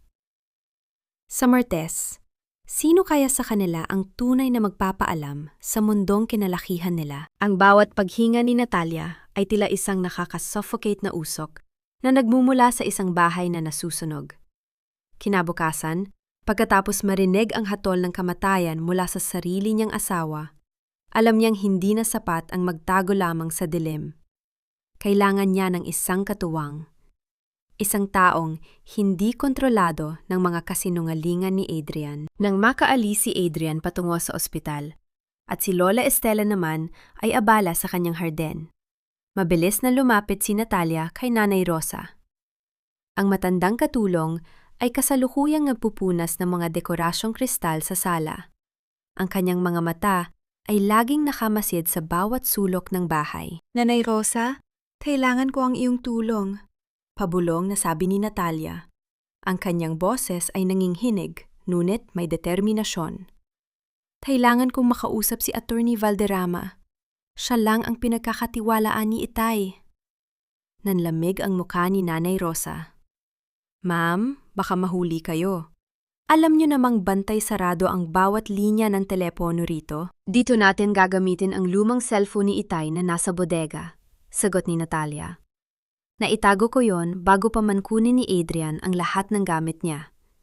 Nanay, ikaw ang magsilbing bantay ko sa pinto." Sa loob ng madilim at maalikabok na bodega, sa ilalim ng mga lumang kahon ng dokumento, nahanap ni Natalia ang maliit na itim na telepono. Ang bawat pindot niya sa screen ay tila isang malakas na tibok ng puso sa katahimikan ng silid. Nang sumagot ang kabilang linya, ang boses ni Attorney Valderrama ay tila isang tinig mula sa langit. "Attorney, si Natalia po ito." Hikpi niya. Hindi na napigilan ang pagagos ng mga luha. "Kailangan ko po ng tulong niyo. Akala ng lahat ay baliw ako, pero pinaplano po nilang patayin ako sa loob ng ospital." "Natalia? Diyos ko, bata ka!" Sagot ng matandang abogado. Ang tinig ay punong-puno ng gulat at pag-aalala. "Matagal na akong nagtataka kung bakit hindi mo sinasagot ang mga tawag ko. May mga nadiskubre ako tungkol sa mga accounts ng iyong ama, Natalia. Akala ko ay alam mo." "Ano pong ibig ninyong sabihin?" tanong ni Natalia, habang ang kanyang kamay ay mahigpit na nakakapit sa telpono. "Ang charity foundation na itinatag ng tatay mo para sa mga mahihirap na pasyente. Natalia, halos wala na itong laman," wika ni Attorney Valderrama. Ang boses ay seryoso at mabigat. "May mga serya ng malalaking withdrawal na nangyari sa nakaraang 3 buwan. Ang mga pirma ay mukhang sayo, pero alam kong hindi mo gagawin yon. At ang mga tseke, Natalia, lahat ito ay pumasok sa isang pribadong account na may koneksyon sa mga kasino sa Manila." Naramdaman ni Natalia ang panlalambot ng kanyang mga tuhod. Napaupo siya sa isang lumang silya, ang kanyang paningin ay nagdidilim sa sobrang galit. Hindi lang katinuan niya ang ninanakaw ni Adrian, nilalapastangan nito ang huling habilin at ang pinaghirapan ng kanyang ama para sa sariling bisyo nito. "Si Adrian," bulong ni Natalia, "siya ang kumukuha ng pera." "Natalia, makinig ka sa akin ng mabuti." Ang babala ni Attorney Valderrama ay tila isang malamig na hangin sa kanyang tainga. "Hindi lang katinuan mo ang kinuha niya, pati dangal lang pamilya mo sa SEDNA. Kung hindi tayo kikilos na yon, paglabas mo sa institusyong yon, wala ka nang babalik ang pangalan o kayamanan. magiging pulubi ka sa sarili mong bayan. Naalala niya ang kanyang ama na laging nagsasabi na ang pera ay para sa pagtulong, hindi para sa pansariling luho. Ang bawat sentimong winaldas ni Adrian ay dugot pawis ng kanyang pamilya na dapat sana ay nagiligtas ng buhay ng iba. "Attorney, may video ako," sabi ni Natalia. Ang kanyang boses ay biglang naging matalas at malamig. "May record ako ng mga pag-uusap nila ni Monica. Ipadadala ko sa inyo ang lahat ng file." "Huwag na yon, Natalia. Masyadong delikado." Pigil ng abogado. "Itago mo muna ang mga yan. Kailangan natin ng mas matibay na ebidensya ng embezzlement bago tayo sumabog. Sa susunod na linggo ang selebrasyon ng ospital, hindi ba? Doon natin gagawin ang lahat." Biglang narinig ni Natalia ang malakas na kalampag ng pinto mula sa labas ng bodega. "Natalia, nariyan ka ba sa loob?" Ang boses ni Lola Estela ay tila isang matalas na kutsilyo na humihiwa sa katahimikan. "Sino ang kinakausap mo?" Mabilis na pinatay ni Natalia ang telepono at isinilid ito sa loob ng isang lumang sapatos sa ilalim ng cabinet. Mabilis siyang kumuha ng isang lumang photo album at nagsimulang umiyak ng malakas. Isang iyak na punong-puno ng tunay na pait. Nang bumukas ang pinto, nakita ni Lola Estela ang kanyang manugang na nakaupo sa sahig. Yakap ang album at gulo-gulo ang buhok. "Hinahanap ko lang si Itay, Mama. Sabi niya narito siya sa bodega." Pabulong na sabi ni Natalia. Ang kanyang mga mata ay nananatiling tulala. Tumingin si Lola Estela nang may halong pandidiri at pagdududa. "Talagang lumalala na ang topak mo. Halika na rito. Huwag mong hayaang makita ka ni Adrian na ganyan kapag dumating siya." Habang hinihila siya ng matandang babae palabas ng bodega, isang lihim na kislap ng tagumpay ang dumaan sa mga mata ni Natalia. Alam na niya ang lahat. Ang kampana ng babala ay tumunog na at sa pagkakataong ito, hindi siya ang tatakbo sa takot. Ang tanging katanungang naiwan sa kanyang isipan habang nakatingin sa papalubog na araw ay, sapat na kaya ang 7 araw para gibain ang kaharian ng mga kasinungalingan na itinayo ni Adrian bago siya tuluyang maibaon sa limot? Ang mesa ng hapunan ay tila isang entablado kung saan ang bawat pinggan ay may dalang lason at ang bawat salita ay isang patalim. Sa gitna ng marangyang silid kainan, nakaupo si Doktora Monica sa tapat mismo ni Natalia. Suot ang isang mamahaling seda na damit na tila sinasadya niyang ipakita ang kanyang pagiging bahagi na ng pamilya. "Napakasarap ng luto ni Nanay Rosa, Adrian. Parang nasa isang 5-star hotel tayo." Wika ni Monica habang ang kanyang mga mata ay nanunukso kay Natalia. "Dahil ang bisita natin na yon ay espesyal, Monica," sagot ni Lola Estela. Ang boses ay puno ng tamis na hinding-hindi niya kailanman ibinigay sa kanyang manugang. Hindi tulad ng iba rito na pabigat lang at hindi man lang marunong mag-ayos ng sarili. Nakatitig lamang si Natalia sa kanyang plato. Ang pagkain sa harap niya ay tila naging mga abo. Sa gilid ng kanyang paningin, nakikita niya ang kamay ni Adrian na dahan-dahang humahawak sa kamay ni Monica sa ilalim ng mesa. Isang lihim na haplos na inakala nilang hindi niya napapansin. "Natalia, bakit hindi mo kinakain ang iyong soup? Pinagawa ko yan para sa'yo dahil sabi ni Monica, kailangan mo ng mainit na sabaw para sa iyong sirkulasyon," sabi ni Adrian. Ang kanyang boses ay may halong peke at nakakasulasok na pag-aalala. Dahan-dahang inangat ni Natalia ang kanyang ulo. Ang kanyang mga mata ay nananatiling mapungay, tila nilalamon pa rin ang epekto ng mga gamot. Gusto ko lang pagsilbihan si Doktora Monica," pabulong niyang sabi. Tumayo si Natalia. Ang kanyang mga yapak ay tila mabuway at walang kasiguruhan. Kinuha niya ang turin ng mainit na soup at lumapit kay Monica. Naramdaman niya ang matalas na tingin ng 3 traidor sa bawat galaw niya. Sa loob ng kanyang isipan, binibilang niya ang bawat tibok ng kanyang puso. "Hayaan mo na, Natalia. Baka mabitawan mo pa yan," wika ni Monica nang may halong pangungutya sa kanyang tinig. "Hindi, kaya ko po," sagot ni Natalia. Sa isang iglap, Ang kamay ni Natalia ay tila ng hinig ng malakas. Ang mangkok na puno ng mainit na sabaw ay tumagilid at ang madilaw na likido ay direktang tumapon sa dibdib at hita ni Monica.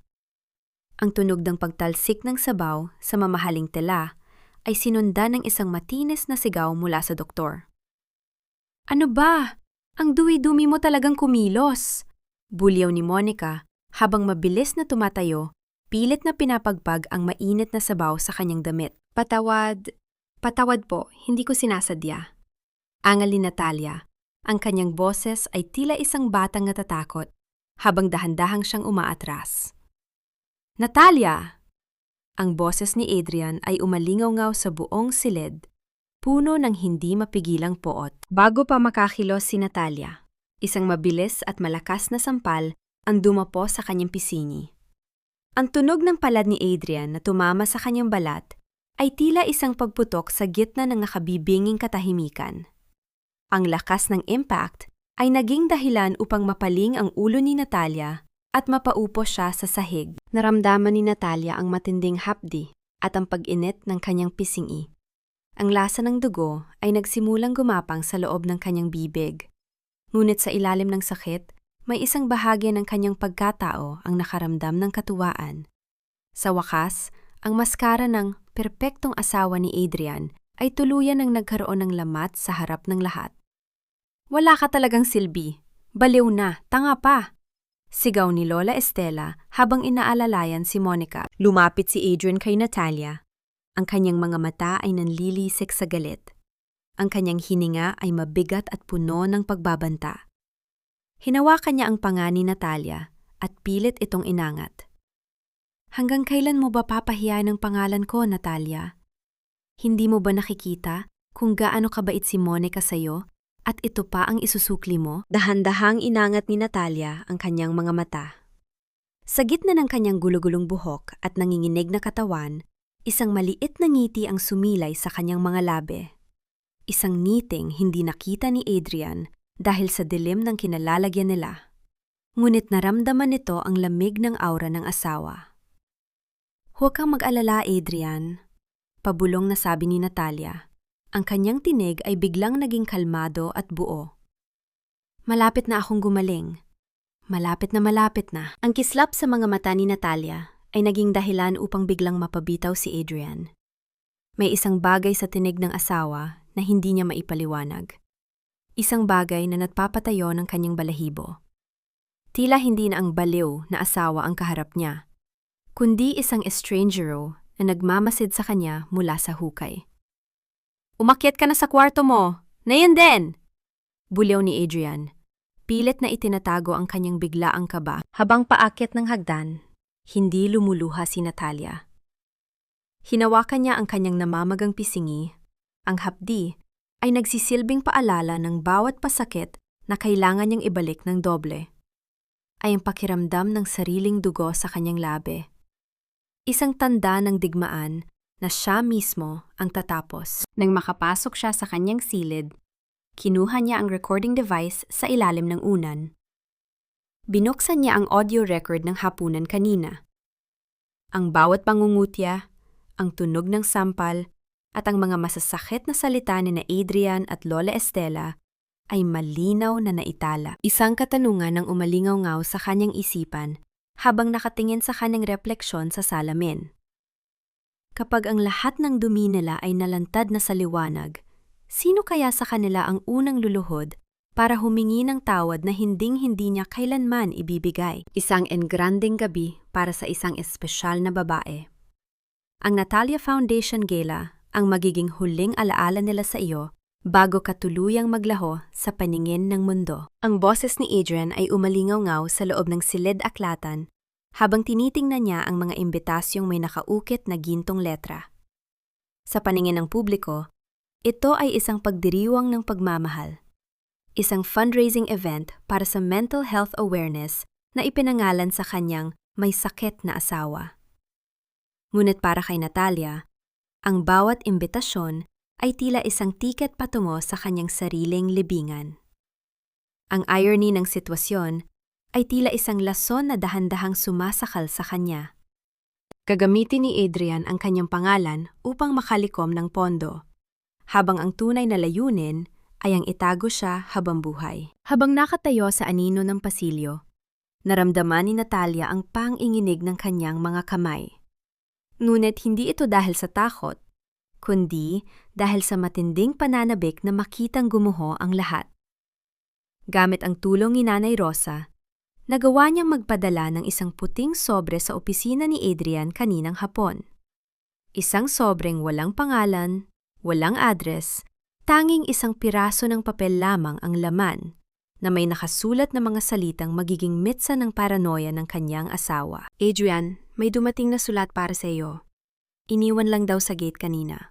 Wika ni Lola Estela habang papasok sa silid. Bit-bit ang sobreng ipinadala ni Natalia. Mabilis na kinuha ni Adrian ang sulat. Habang binabasa niya ang nilalaman nito, nakita ni Natalia ang unti-unting pagbabago ng kulay ng mukha ng kanyang asawa. Mula sa pagiging maputla, ito ay naging mapula sa galit at takot. Alam ko ang ginagawa mo sa asawa mo. Alam ko ang tungkol sa mga pekeng gamot at sa mga ninakaw mong pera mula sa pundasyon ng ama niya. Ang mga salitang iyon ay tila isang malakas na pasabog sa tahimik na gabi ng mga traidor. Padabog na ibinagsak ni Adrian ang kanyang kamao sa mesa, dahilan upang tumalsik ang ilang panulat at ang baso ng tubig ay halos tumapon. Ang tunog ng kanyang galit ay gumapang sa bawat sulok ng bahay. Sino ang gagawa nito? Sino ang nangangahas na takutin ako sa sarili kong pamamahay? Bulyaw ni Adrian. Ang kanyang boses ay nanginginig sa pagitan ng pot at pangamba. Baka ang mga katulong? Baka si Rosa? Mungkahi ni Lola Estela. Ang kanyang tinig ay puno rin ng kaba. Kung sino man siya, hindi niya ako mapipigilan. Sa Martes, itutuloy natin ang plano. Wala nang makakapigil sa akin na ilagay si Natalia sa institusyon, sagot ni Adrian, habang mabilis na pinupunit ang sulat sa maliliit na piraso. Ang tunog ng pagpunit ng papel ay tila bawat segundo ng natitirang oras ni Natalia. Mula sa kanyang pinagtataguan, isang lihim na ngiti ang sumilay sa mga labi ni Natalia. Ay ang makitang natataranta ang halimaw na dati ay kampanteng-kampante sa kanyang trono. Hinawakan niya ang isang pares ng cufflinks ng kanyang ama na nakatago sa kanyang bulsa. Ang ginto ay tila nagbibigay sa kanya ng init sa gitna ng malamig na gabi. Ito ang kanyang laban. Ito ang kanyang muling pagkabuhay. Hindi niyo alam kung anong binuo niyong kalaban? Bulong ni Natalia sa kanyang sarili. Ang kanyang tinig ay kasing lamig ng sementeryo, ngunit kasing liwanag ng bukang liwayway. Nang bumalik siya sa kanyang silid, natagpuan niya si Adrian na naghihintay sa kanya. Ang kanyang asawa ay mabilis na nagpalit ng anyo. Mula sa pagiging galit na halimaw kanina, ito ay muling naging mapagmahal na doktor. Lumapit ito sa kanya at hinawakan ang kanyang mukha. Ngunit sa pagkakataong ito, naramdaman ni Natalia ang pawis sa mga palad ni Adrian. Sweetheart, kailangan mong uminom ng mas matapang na gamot na iyong gabi. Masyadong marami ang nangyayari. Ayaw kong ma-stress ka para sa malaking gabi natin. Wika ni Adrian habang inaabot ang isang bagong tabletas. Tumingin si Natalia sa mga mata ni Adrian. Nakita niya ang takot na nakatago sa likod ng mga pupil nito. Ang bawat haplos nito ay tila isang pagtatangkang pakalmahin ang sariling konsensya kaysa sa kanyang asawa. Tinanggap ni Natalia ang gamot. Ngunit sa kanyang isip, alam ling ito na ang huling pagkakataon na hahayaan niyang diktahan ng iba ang kanyang kapalaran. Ang Martes ay malapit na, at kasabay ng paglubog ng araw sa gabing iyon, ay ang paglubog din ng lahat ng kasinungalingang itinayo ni Adrian. Sapat na kaya ang paranoia ni Adrian para magkamali siya sa kanyang mga susunod na hakbang, o lalo lang itong magiging dahilan para pabilisin ang kanyang kamatayan? Huwag mo nang ubusin ang luha mo sa harapan ko, Natalia. Alam ko ang lahat. Alam ko ang bawat tabletas na ibinibigay ni Adrian sa'yo. At alam ko rin kung nasaan sila ni Monica sa mga oras na ito. Ang boses ni Lola Estela ay kasing lamig ng marmol na lapida sa sementeryo. Nakatayo siya sa gitna ng kanyang silid, suot ang kanyang mamahaling robe na gawa sa seda, habang pinagmamasdan ang kanyang manugang na nakaluhod sa kanyang harapan. Sa mga kamay ni Natalia ay mahigpit niyang hawak ang isang antigo at pilak na rosaryo. Isang regalo ni Lola Estela sa kanya noong araw ng kanilang kasal bilang simbolo ng pagtanggap sa kanilang pamilya. Sa mga sandaling yon, ang rosaryong yon ay tila naging isang tanikala na pumupulupot sa kanyang mga daliri. Isang paalala ng huwad na pagmamahal na ipinadama sa kanya sa loob ng 5 taon. Umasa si Natalia na sa huling pagkakataon, ang ina na tinuring niya ay may natitira pang puso. "Mama, please, pamilya tayo." Pagmamakaawa ni Natalia. Ang kanyang boses ay basag at puno ng pait. "Alam niyo ang ginagawa nila. Alam niyo na hindi ako baliw. Parang awa niyo na. Tulungan niyo akong pigilan si Adrian. Nilulustay niya ang pera ng itay para lang sa sugal." Isang tuyot na tawa ang pinakawala ni Lola Estela. Isang tunog na tila pagkiskis ng tuyong dahon sa semento. Dahan-dahan siyang yumuko at hinawakan ang panga ni Natalia. Pilit itong iniangat upang magtama ang kanilang mga mata. "Pamilya? Natalia, hinding-hindi ka naging bahagi ng pamilyang ito. Ikaw ay isa lamang kasangkapan para maibalik ang dangal at yaman na nararapat para sa anak ko. Akala mo ba ay hindi ko alam ang mga utang ni Adrian? Alam ko, at alam ko rin na ang tanging paraan para mabayaran iyon ay ang makuha ang lahat ng sa iyo." Naramdaman ni Natalia ang unti-unting pagguho ng kanyang huling muog ng pag-asa. Ang mundong binuo niya, sa paligid ng pagmamahal sa kanyang biyenan, ay naglaho ng parang bula. Naiwan ang isang malalim at madilim na bangin ng katotohanan. Kahit mamatay ako sa loob ng institusyon? Tanong ni Natalia, ang kanyang tinig ay halos hindi na marinig sa tindi ng sakit. "Ang mahalaga ay ang apelido namin," sagot ni Lola Estela nang walang kukurap-kurap na mga mata. "Isang maliit na sakripisyo ang iyong katinuan para sa kinabukasan ng aming angkan. Mas mabuting isipin ng mga tao na nabaliw ka, kaysa malaman nilang ang anak ko ay isang baon sa utang na sugarol. Sa Martes, pag-alis mo sa bahay na ito, sisiguraduhin kong pati ang anino mo ay mabubura na sa kasaysayan namin." Dahan-dahang binitawan ng matanda ang panga ni Natalia at kinuha ang rosaryo mula sa nanginginig na kamay nito. "Hindi mo na kailangan ito. Ang mga tulad mo ay hindi naririnig ng langit." Tumayo si Lola Estela at naglakad patungo sa pinto. Ang tunog ng kanyang mga tsinelas ay tila isang hatol na umalingaw-ngaw sa bawat sulok ng silid. Bago siya lumabas, lumingon siya nang may huling sulyap ng pangungutya. "Maling pamilya ang kinalaban mo, Natalia. Dito sa bahay na ito, ang batas ay ang anak ko. At ang anak ko ay batas na kailanman ay hindi mo mapapabagsak." Nang marinig ni Natalia ang tunog ng susi na umiikot sa kandado mula sa labas, naramdaman niya ang huling piraso ng kanyang puso na nagdurugo. Ang katahimikan ng silid ay tila naging isang dambuhalang nilalang na sumasakal sa kanya. Nakaluhod pa rin siya sa malamig na sahig. Ang kanyang mga braso ay nakayakap sa sarili, habang ang kanyang buong katawan ay nayayanig ng walang tunog na paghikbi. Wala na siyang kakampi sa bahay na ito. Ang bawat pader, bawat anino, at bawat taong minahal niya ay naging kaaway na handa siyang lamunin ng buo. Ang paranoia ni Adrian, ang kalupitan ni Monica, at ang gahaman na puso ni Lola Estela, lahat sila ay nagkakaisa para sa kanyang pagbagsak. Dahan-dahang inangat ni Natalia ang kanyang ulo. Ang kanyang mga mata ay hindi na puno ng luha. Sa halip, ito ay naging kasing talim ng isang kidlat sa gitna ng madilim na gabi. Kung ang pamilyang ito ay isang kaharian ng mga traidor, hindi na siya magiging biktima. Siya na ang magiging bagyo na gigiba sa bawat poste nito. "Huling gabi niyo na ito na may ganitong kapayapaan," bulong ni Natalia. Ang kanyang boses ay tila isang sumpa na nagmumula sa kaibuturan ng kanyang pagkatao. Sa labas, Ang tunog ng kulog ay nagsimulang magbanta, isang hudyat ng paparating na unos na walang sinuman sa kanila ang nakahandang harapin. Isang katanungan ang naiwan sa hangin habang nakatitig si Natalia sa saradong pinto.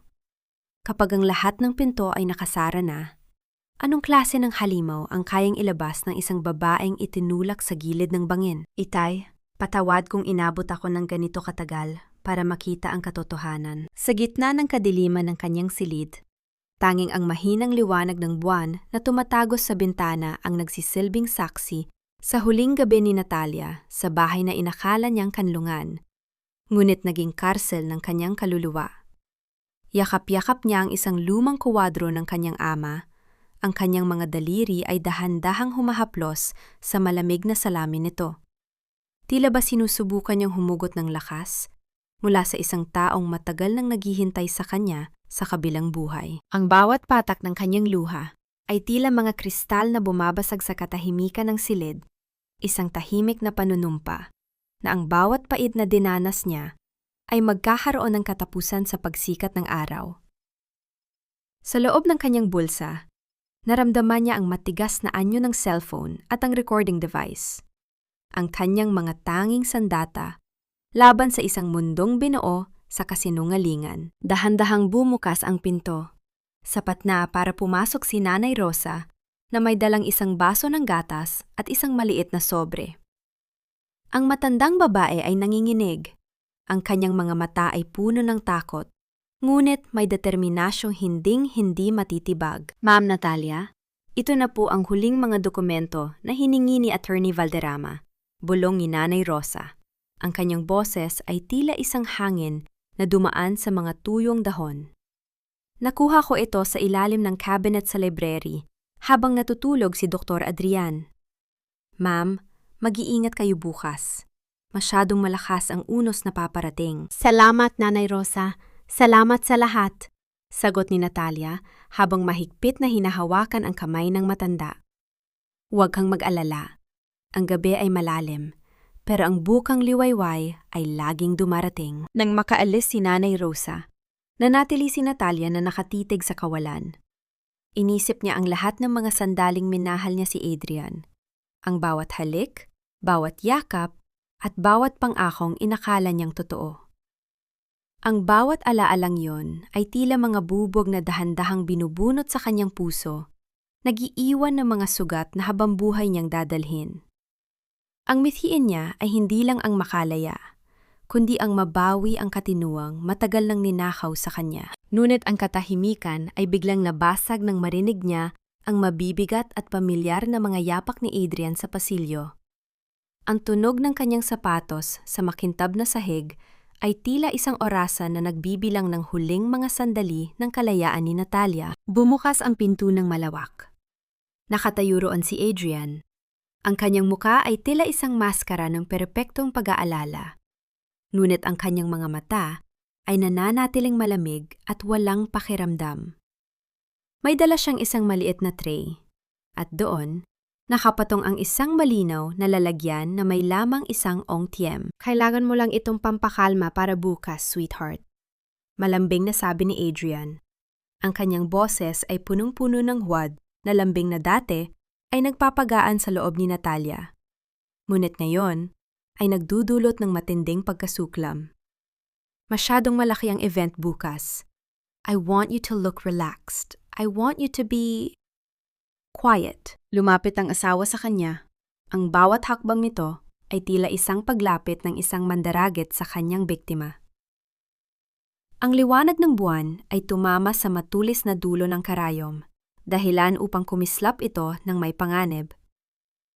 Adrian, please, ayoko na ng gamot, pabulong na sabi ni Natalia. Pilit na itinatago ang kanyang matalas na katinuan sa likod ng mapungay niyang mga mata. Trust me, Natalia. Alam ko ang ikabubuti mo. Sagot ni Adrian habang dahan-dahang hinahawakan ng braso ng asawa. Ang kanyang haplos ay tila isang malamig na ahas na pumupulupot sa balat ni Natalia. Just one small prick and everything will be peaceful.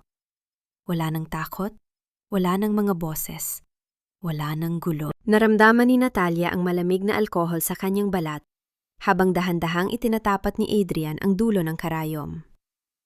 Ang kanyang puso ay tila isang tambol na mabilis ang pagtibok sa gitna ng nakabibinging katahimikan.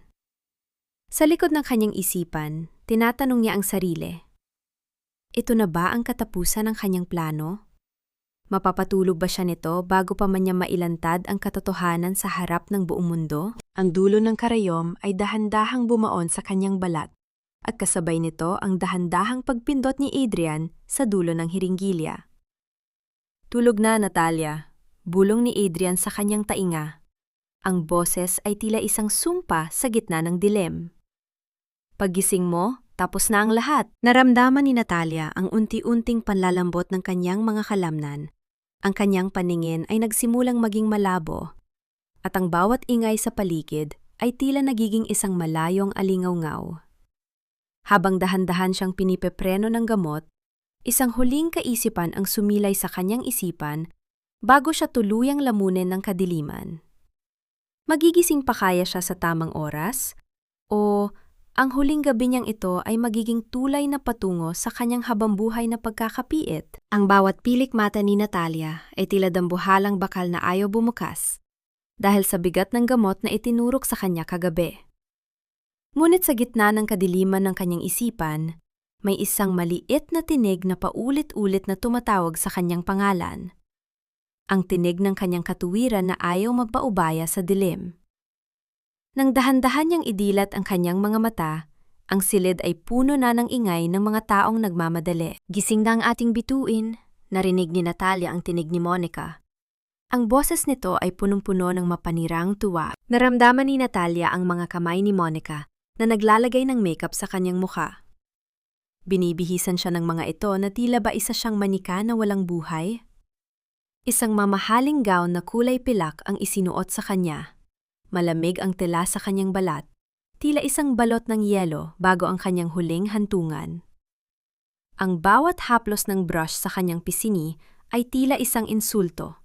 Bawat wisik ng pabango ay tila amoy ng bulaklak sa isang punerarya. Tingnan mo ang sarili mo, Natalia. Parang isang bangkay na pinalamutian. Bulong ni Monica habang inaayos ang buhok ng asawa ni Adrian. Maging mabait ka sa harap ng mga bisita, ha? Pagkatapos nito, diretso na tayo sa iyong bagong tahanan. Nanatiling tahimik si Natalia.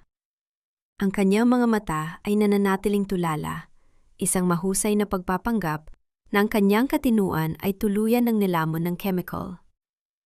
Ngunit sa ilalim ng gown, ang kanyang mga daliri ay mahigpit na nakakapit sa isang maliit na remote control na ibinigay sa kanya ni Nanay Rosa bago sila umalis ng bahay. Ang Manila Grand Ballroom ay punong-puno ng mga hiyas, mamahaling pabango, at mga peking ngiti mula sa elitista ng lungsod. Sa gitna ng entablado, nakatayo si Adrian. Suot ang kanyang pinakamagandang tuxedo. Ang mukha ay tila isang anghel na bumaba mula sa langit upang magligtas ng kaluluwa. Mga kaibigan, pamilya, at mga kasama sa propesyon. Simula ni Adrian, ang kanyang boses ay umalingaw-ngaw sa buong hall, puno ng damdamin at wad na pagmamahal. Ang gabi na ito ay hindi para sa akin. Ito ay para sa babaeng pinakamamahal ko, si Natalia. Alam niyo ang hirap na pinagdadaanan niya sa kanyang mental health, at bilang kanyang asawa, hinding-hindi ko siya bibitiwan. Ang Natalia Foundation ay simbolo ng aming laban. Narinig ni Natalia ang mahihinang bulungan ng paghanga mula sa mga bisita. Napakabait ni Dr. Adrian, isang tunay na bayani para sa kanyang asawa. Ang bawat papuring naririnig niya ay tila mga sampal na nagpapakulo sa kanyang dugo. Dinala siya ni Adrian sa gitna ng entablado. Ang liwanag ng mga spotlight ay tila gustong sumunog sa kanyang balat. Hinawakan ni Adrian ang kanyang kamay ng mahigpit, isang hawak na tila isang tanikala na nagbababala na huwag siyang gagawa ng kahit anong ingay. Ngayon, nais kong ipakita sa inyo ang isang maikling video ng aming paglalakbay tungo sa kanyang paggaling. Wika ni Adrian habang itinuturo ang dambuhalang LED screen sa likuran nila. Para makita nyo kung bakit tayo narito ngayong gabi. na mayapa ang buong ballroom. Ang mga ilaw ay dahan-dahang namatay, naiwan ang lahat sa abang paghihintay. Isang pindot sa remote sa loob ng kanyang bulsa, at ang mundo ni na Adrian, Monica at Lola Estela ay tuluyan ng guguho. Ang video ay nagsimula. Ngunit hindi ang mga larawan ng kanilang kasal o ang mga wad na dokumento ng paggaling ang lumabas. Sa dambuhalang screen, lumitaw ang malinaw na kuha mula sa library. Nakita ng libu-libong tao ang mukha ni Adrian habang hinahalikan si Monica. Narinig ng bawat sulok ng hall ang boses ni Adrian. "Konting tiis na lang, Monica. Kapag nasa institusyon na siya, sa atin na ang lahat." Ang perang iniwan ng tatay niya ay sapat na para mabayaran ang lahat ng utang ko sa sugal. Isang nakabibinging katahimikan ang bumalot sa buong ballroom. Ang mga baso ng champagne ay nanatiling nakabitin sa hangin. Ang bawat bibig ay nakabukas sa matinding gulat. Ang video ay hindi tumigil. Sumunod na lumabas ang mga dokumento ng bangko. Ang bawat withdrawal mula sa charity fund na pumasok sa casino accounts ni Adrian. Ang bawat pirma ni Natalia na halatang ginaya lamang. At ang huling bahagi, ang video kagabi, kung saan itinuturok ni Adrian ang pampakalma kay Natalia habang bumubulong ng, "Malapit ka nang magpahinga?" Habang buhay. Mabilis na bumukas ang mga ilaw. Ang mukha ni Adrian ay naging kasing puti ng papel. Ang kanyang mga kamay ay nanginhinig habang pilit na pinapatay ang video.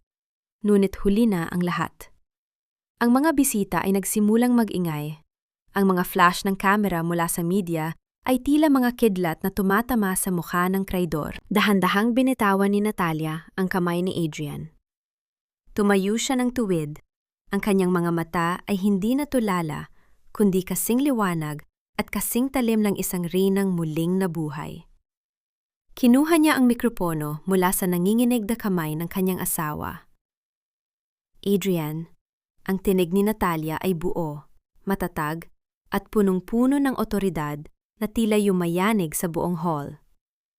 Sabi mo gusto mo akong makitang magpahinga? Ngayon, ikaw ang magpapahinga."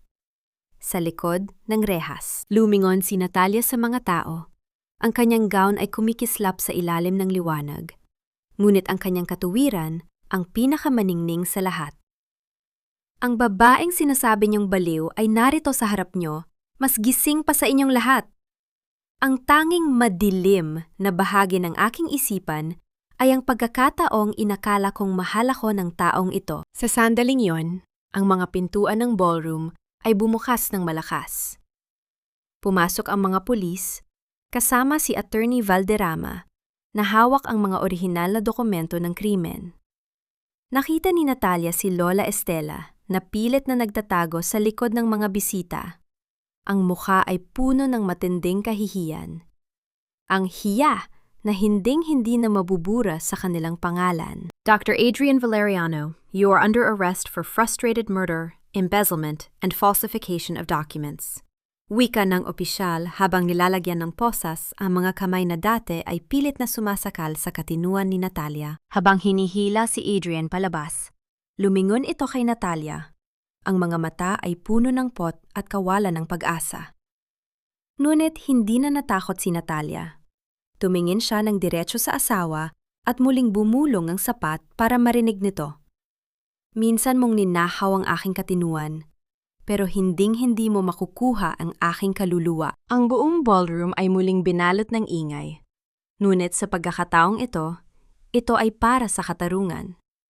Si Monica ay kinaladkad din ng mga pulis, habang sumisigaw ng kung ano-anong pagtanggi. Naiwan si Natalia sa gitna ng entablado, mag-isa, ngunit malaya. Naramdaman niya ang isang dambuhalang bigat na nawala sa kanyang dibdib. Sa unang pagkakataon, sa loob ng mahabang panahon, ang hangin na kanyang nilalanghap ay malinis, walang halong lason, at walang halong takot. Ngunit habang pinapanood niya ang pagbagsak ng kanyang mga kaaway, isang pamilyar na anino ang nakita niya sa dulo ng ballroom. Isang taong hinding-hindi niya inaasahang makikita sa gabing ito ng kanyang tagumpay. Ang bawat yabag ni Natalia sa loob ng malawak at bakanteng ballroom ay tila isang alingonggaw ng kanyang bagong kalayaan. Ang mga hiyas na nakakalat sa sahig, ang mga natumbang silya, at ang amoy ng mamahaling alak na natapon sa alpombra ay tila mga labi ng isang digmaang siya ang nagwagi. Sa gitna ng katahimikan, tiningnan niya ang kanyang refleksyon sa isang malaking salamin sa dulo ng hall.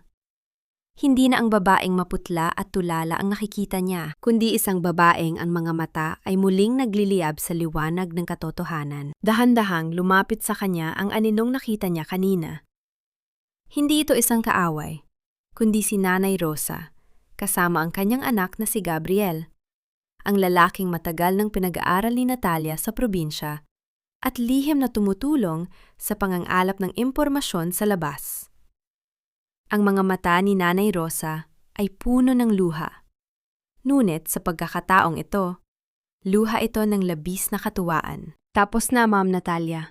Wala na ang mga halimaw sa bahay niyo. Pabulong na sabi ni Nanay Rosa habang mahigpit na niyayakap ang kanyang alaga. Naramdaman ni Natalia ang init ng yakap na yon. Isang tunay na pagkalinga na hinding-hindi niya nakuha mula kay Lola Estela. Salamat, Nanay. Kung hindi dahil sa inyo, baka tuluyan na akong nabaon sa limot. Pagbalik niya sa mansyon ng gabing iyon, ang bahay ay tila naging isang estrangero. Wala na ang tinig ni Adrian na punong-puno ng huwad na laming. Wala na ang matatalas na salita ni Lola Estela. Ang tanging naririnig niya ay ang mahinang paghampas ng hangin sa mga kortina at ang tibok ng sarili niyang puso na sa wakas ay payapa na. Natagpuan niya si Lola Estela sa gitna ng sala. Nakaupo sa sahig at yakap ang kanyang mga alahas habang ang mga luha ay gumuguhit sa kanyang makapal na makeup. Ang matandang babae ay tila naging isang basag na kristal. Wala ng dangal, wala ng kapangyarihan. Tanging ang hiya na kinatatakutan niya ang natitira. Natalia, huwag mong hayaang mabulok ang anak ko sa kulungan. Pagmamakaawa ni Lola Estela, ang boses ay basag at puno ng desperasyon. Gagawin ko ang lahat, ibabalik ko ang lahat, huwag mo lang kaming talikuran. Tiningnan ni Natalia ang kanyang binan ng may halong pait at habag. Hindi ako ang nagpakulong sa kanya, Mama. Ang sarili niyang kasakiman ang gumawa ng rehas na kinaroroonan niya ngayon. At ang mga alahas na yan, hindi yan makakabili ng katinuang pilit niyo ring kinuha sa akin. Tumalikod si Natalia at umakyat sa kanyang dating silid. Kinuha niya ang bawat bote ng gamot na nasa ibabaw ng kanyang mesa at isa-isang itinapon ang mga ito sa basurahan. Ang tunog ng mga plastik na bote na tumatama sa ilalim ng trash can ay tila isang himig ng tagumpay. Binuksan niya ang lahat ng bintana, hinahayaan ang sariwang hangin ng madaling araw na pumasok, at burahin ang amoy ng lason at kasinungalingan. Ang dumaan nang mahanap niya sa ilalim ng kanyang kama ang isang lumang panyo ng kanyang ama. Amoy alikabok na ito. Ngunit para kay Natalia, amoy ito ng kaligtasan. Idinikit niya ang panyo sa kanyang pisingi at ipinikit ang kanyang mga mata.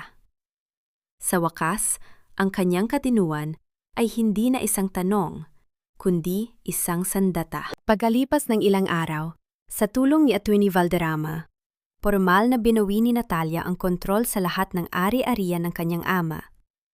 Ang Natalia Foundation ay muling itinayo, ngunit sa pagkakataong ito, ang layunin nito ay ang magbigay ng tunay na kalinga sa mga kababaihang biktima ng pang-aabuso at gaslighting. Ang bawat sentimong ninahaw ni Adrian ay ibinalik niya sa mga taong higit na nangangailangan. Sa labas ng korte pagkatapos ng huling hearing, hinarap ni Natalia ang mga reporter na dati ay bumabatikos sa kanya. Ang sugat sa isipan ay hindi madaling maghilom, pahayag niya. Ang kanyang tinig ay buo at puno ng inspirasyon. Ngunit ang katotohanan ang pinakamabisang gamot. Sa bawat babaeng nakakarinig nito, huwag ninyong hayaang sabihin sa inyo ng mundo kung sino kayo. Kayo ang may-ari ng inyong sariling liwanag. Nang hapong iyon, tumungo si Natalia sa sementeryo upang dalawin ang kanyang ama. Inilapag niya ang isang bungkos ng puting bulaklak sa ibabaw ng puntod nito. Ang sikat ng araw ay dahan-dahang lumulubog, nagbibigay ng ginintuang kulay sa paligid. Itay, malaya na ako, bulong niya sa hangin. Nabawi ko na ang lahat, at sa pagkakataong ito, hindi ko nahahayaang mawala ang sarili ko para sa ibang tao. Sa kanyang paglalakad palayo sa puntod, naramdaman ni Natalia ang isang kakaibang gaan sa kanyang mga hakbang. Ang bawat yapak niya sa damuhan ay tila isang pagyakap sa bagong bukas. Wala nang Adrian na mananakot sa kanya sa dilim. Wala nang Monica na lason ang ibinibigay. At wala nang Lola Estela na mangmamaliit sa kanyang pagkatao. Tumingala siya sa langit, kung saan ang mga unang bituin ay nagsisimulang magpakita. Numiti si Natalia, isang tunay na ngiti na nagmumula sa kaibuturan ng kanyang kaluluwa. Ang kanyang paglalakbay sa loob ng madidilim na salamin ay tapos na. Ngayon, ang tanging refleksyong nakikita niya ay ang isang babaeng matapang, matalino, at higit sa lahat, buo. Ang buhay ay muling nagsisimula, at sa pagkakataong ito, ang kwento ay siya na ang susulat. Lumipas ang 6 na buwan mula nang gumuho ang mga pader ng kasinungalingan sa loob ng mansyon ng mga Valeriano. Ang dating madilim at nakakasakal na hangin ay napalitan na ng samyo ng mga namumukadkad na sampagita sa harden ng pamilya ni Natalia. Ngayong umaga, ang liwanag ng araw ay tila isang mainit na yakap na nagpapapaalala sa kanya na ang bawat gabi, gaano man ito kahaba at kadilim, ay laging may katapusan. Nakatayo si Natalia sa harap ng isang malaking salamin sa kanyang bagong opisina. Ang opisina kung saan dati ay nagtatago ang kanyang ama. Ngunit sa pagkakataong ito, hindi na siya natatakot sa kanyang sariling refleksyon. Ang mga pilat ng nakaraan ay naroon pa rin. Hindi bilang tanda ng kahinaan, kundi bilang mga medalya ng kanyang pakikipaglaban. Tinitigan niya ang kanyang mga mata. Wala na ang hamog ng gamot. Wala na ang pakot sa katinuan. Ang tanging naroon ay ang isang babaeng nakahanap muli ng kanyang sarili sa gitna ng unos. Nabalita niya mula kay Attorney Valderrama na si Adrian at Monica ay kasalukuyan ang magsisilbi ng kanilang hatol sa likod ng rehas. Ang dangal na pilit na lang iningatan sa pamamagitan ng pagyurak sa iba ay tuluyan ng naging abo. Si Lola Estela naman ay namumuhay na mag-isa sa isang maliit na bahay sa probinsya. Iniwan ng lahat ng karangyaang inakala niyang mas mahalaga kaysa sa pagkatao. Hindi na nakaramdam ng puot si Natalia para sa kanila. Ang galit na dati ay nagpapaliyab sa kanyang dibdib ay napalitan na ng isang malalim na katahimikan. Ma'am Natalia, handa na po ang mga dokumento para sa pagbubukas ng ating bagong center sa Davao. Wika ni Gabriel habang pumasok sa silid. Ang binata ay naging katuwang na niya sa pagpapatakbo ng pundasyon, habang si Nanay Rosa naman ang nananatiling reyna ng kanilang tahanan, tinitiyak na ang bawat sulok ng bahay ay puno ng pagmamahal at tunay na pagkalinga. Salamat, Gabriel. Darating ako ron bukas, sagot ni Natalia nang may matamis na ngiti. Ang kanyang tinig ay hindi na nanginginig.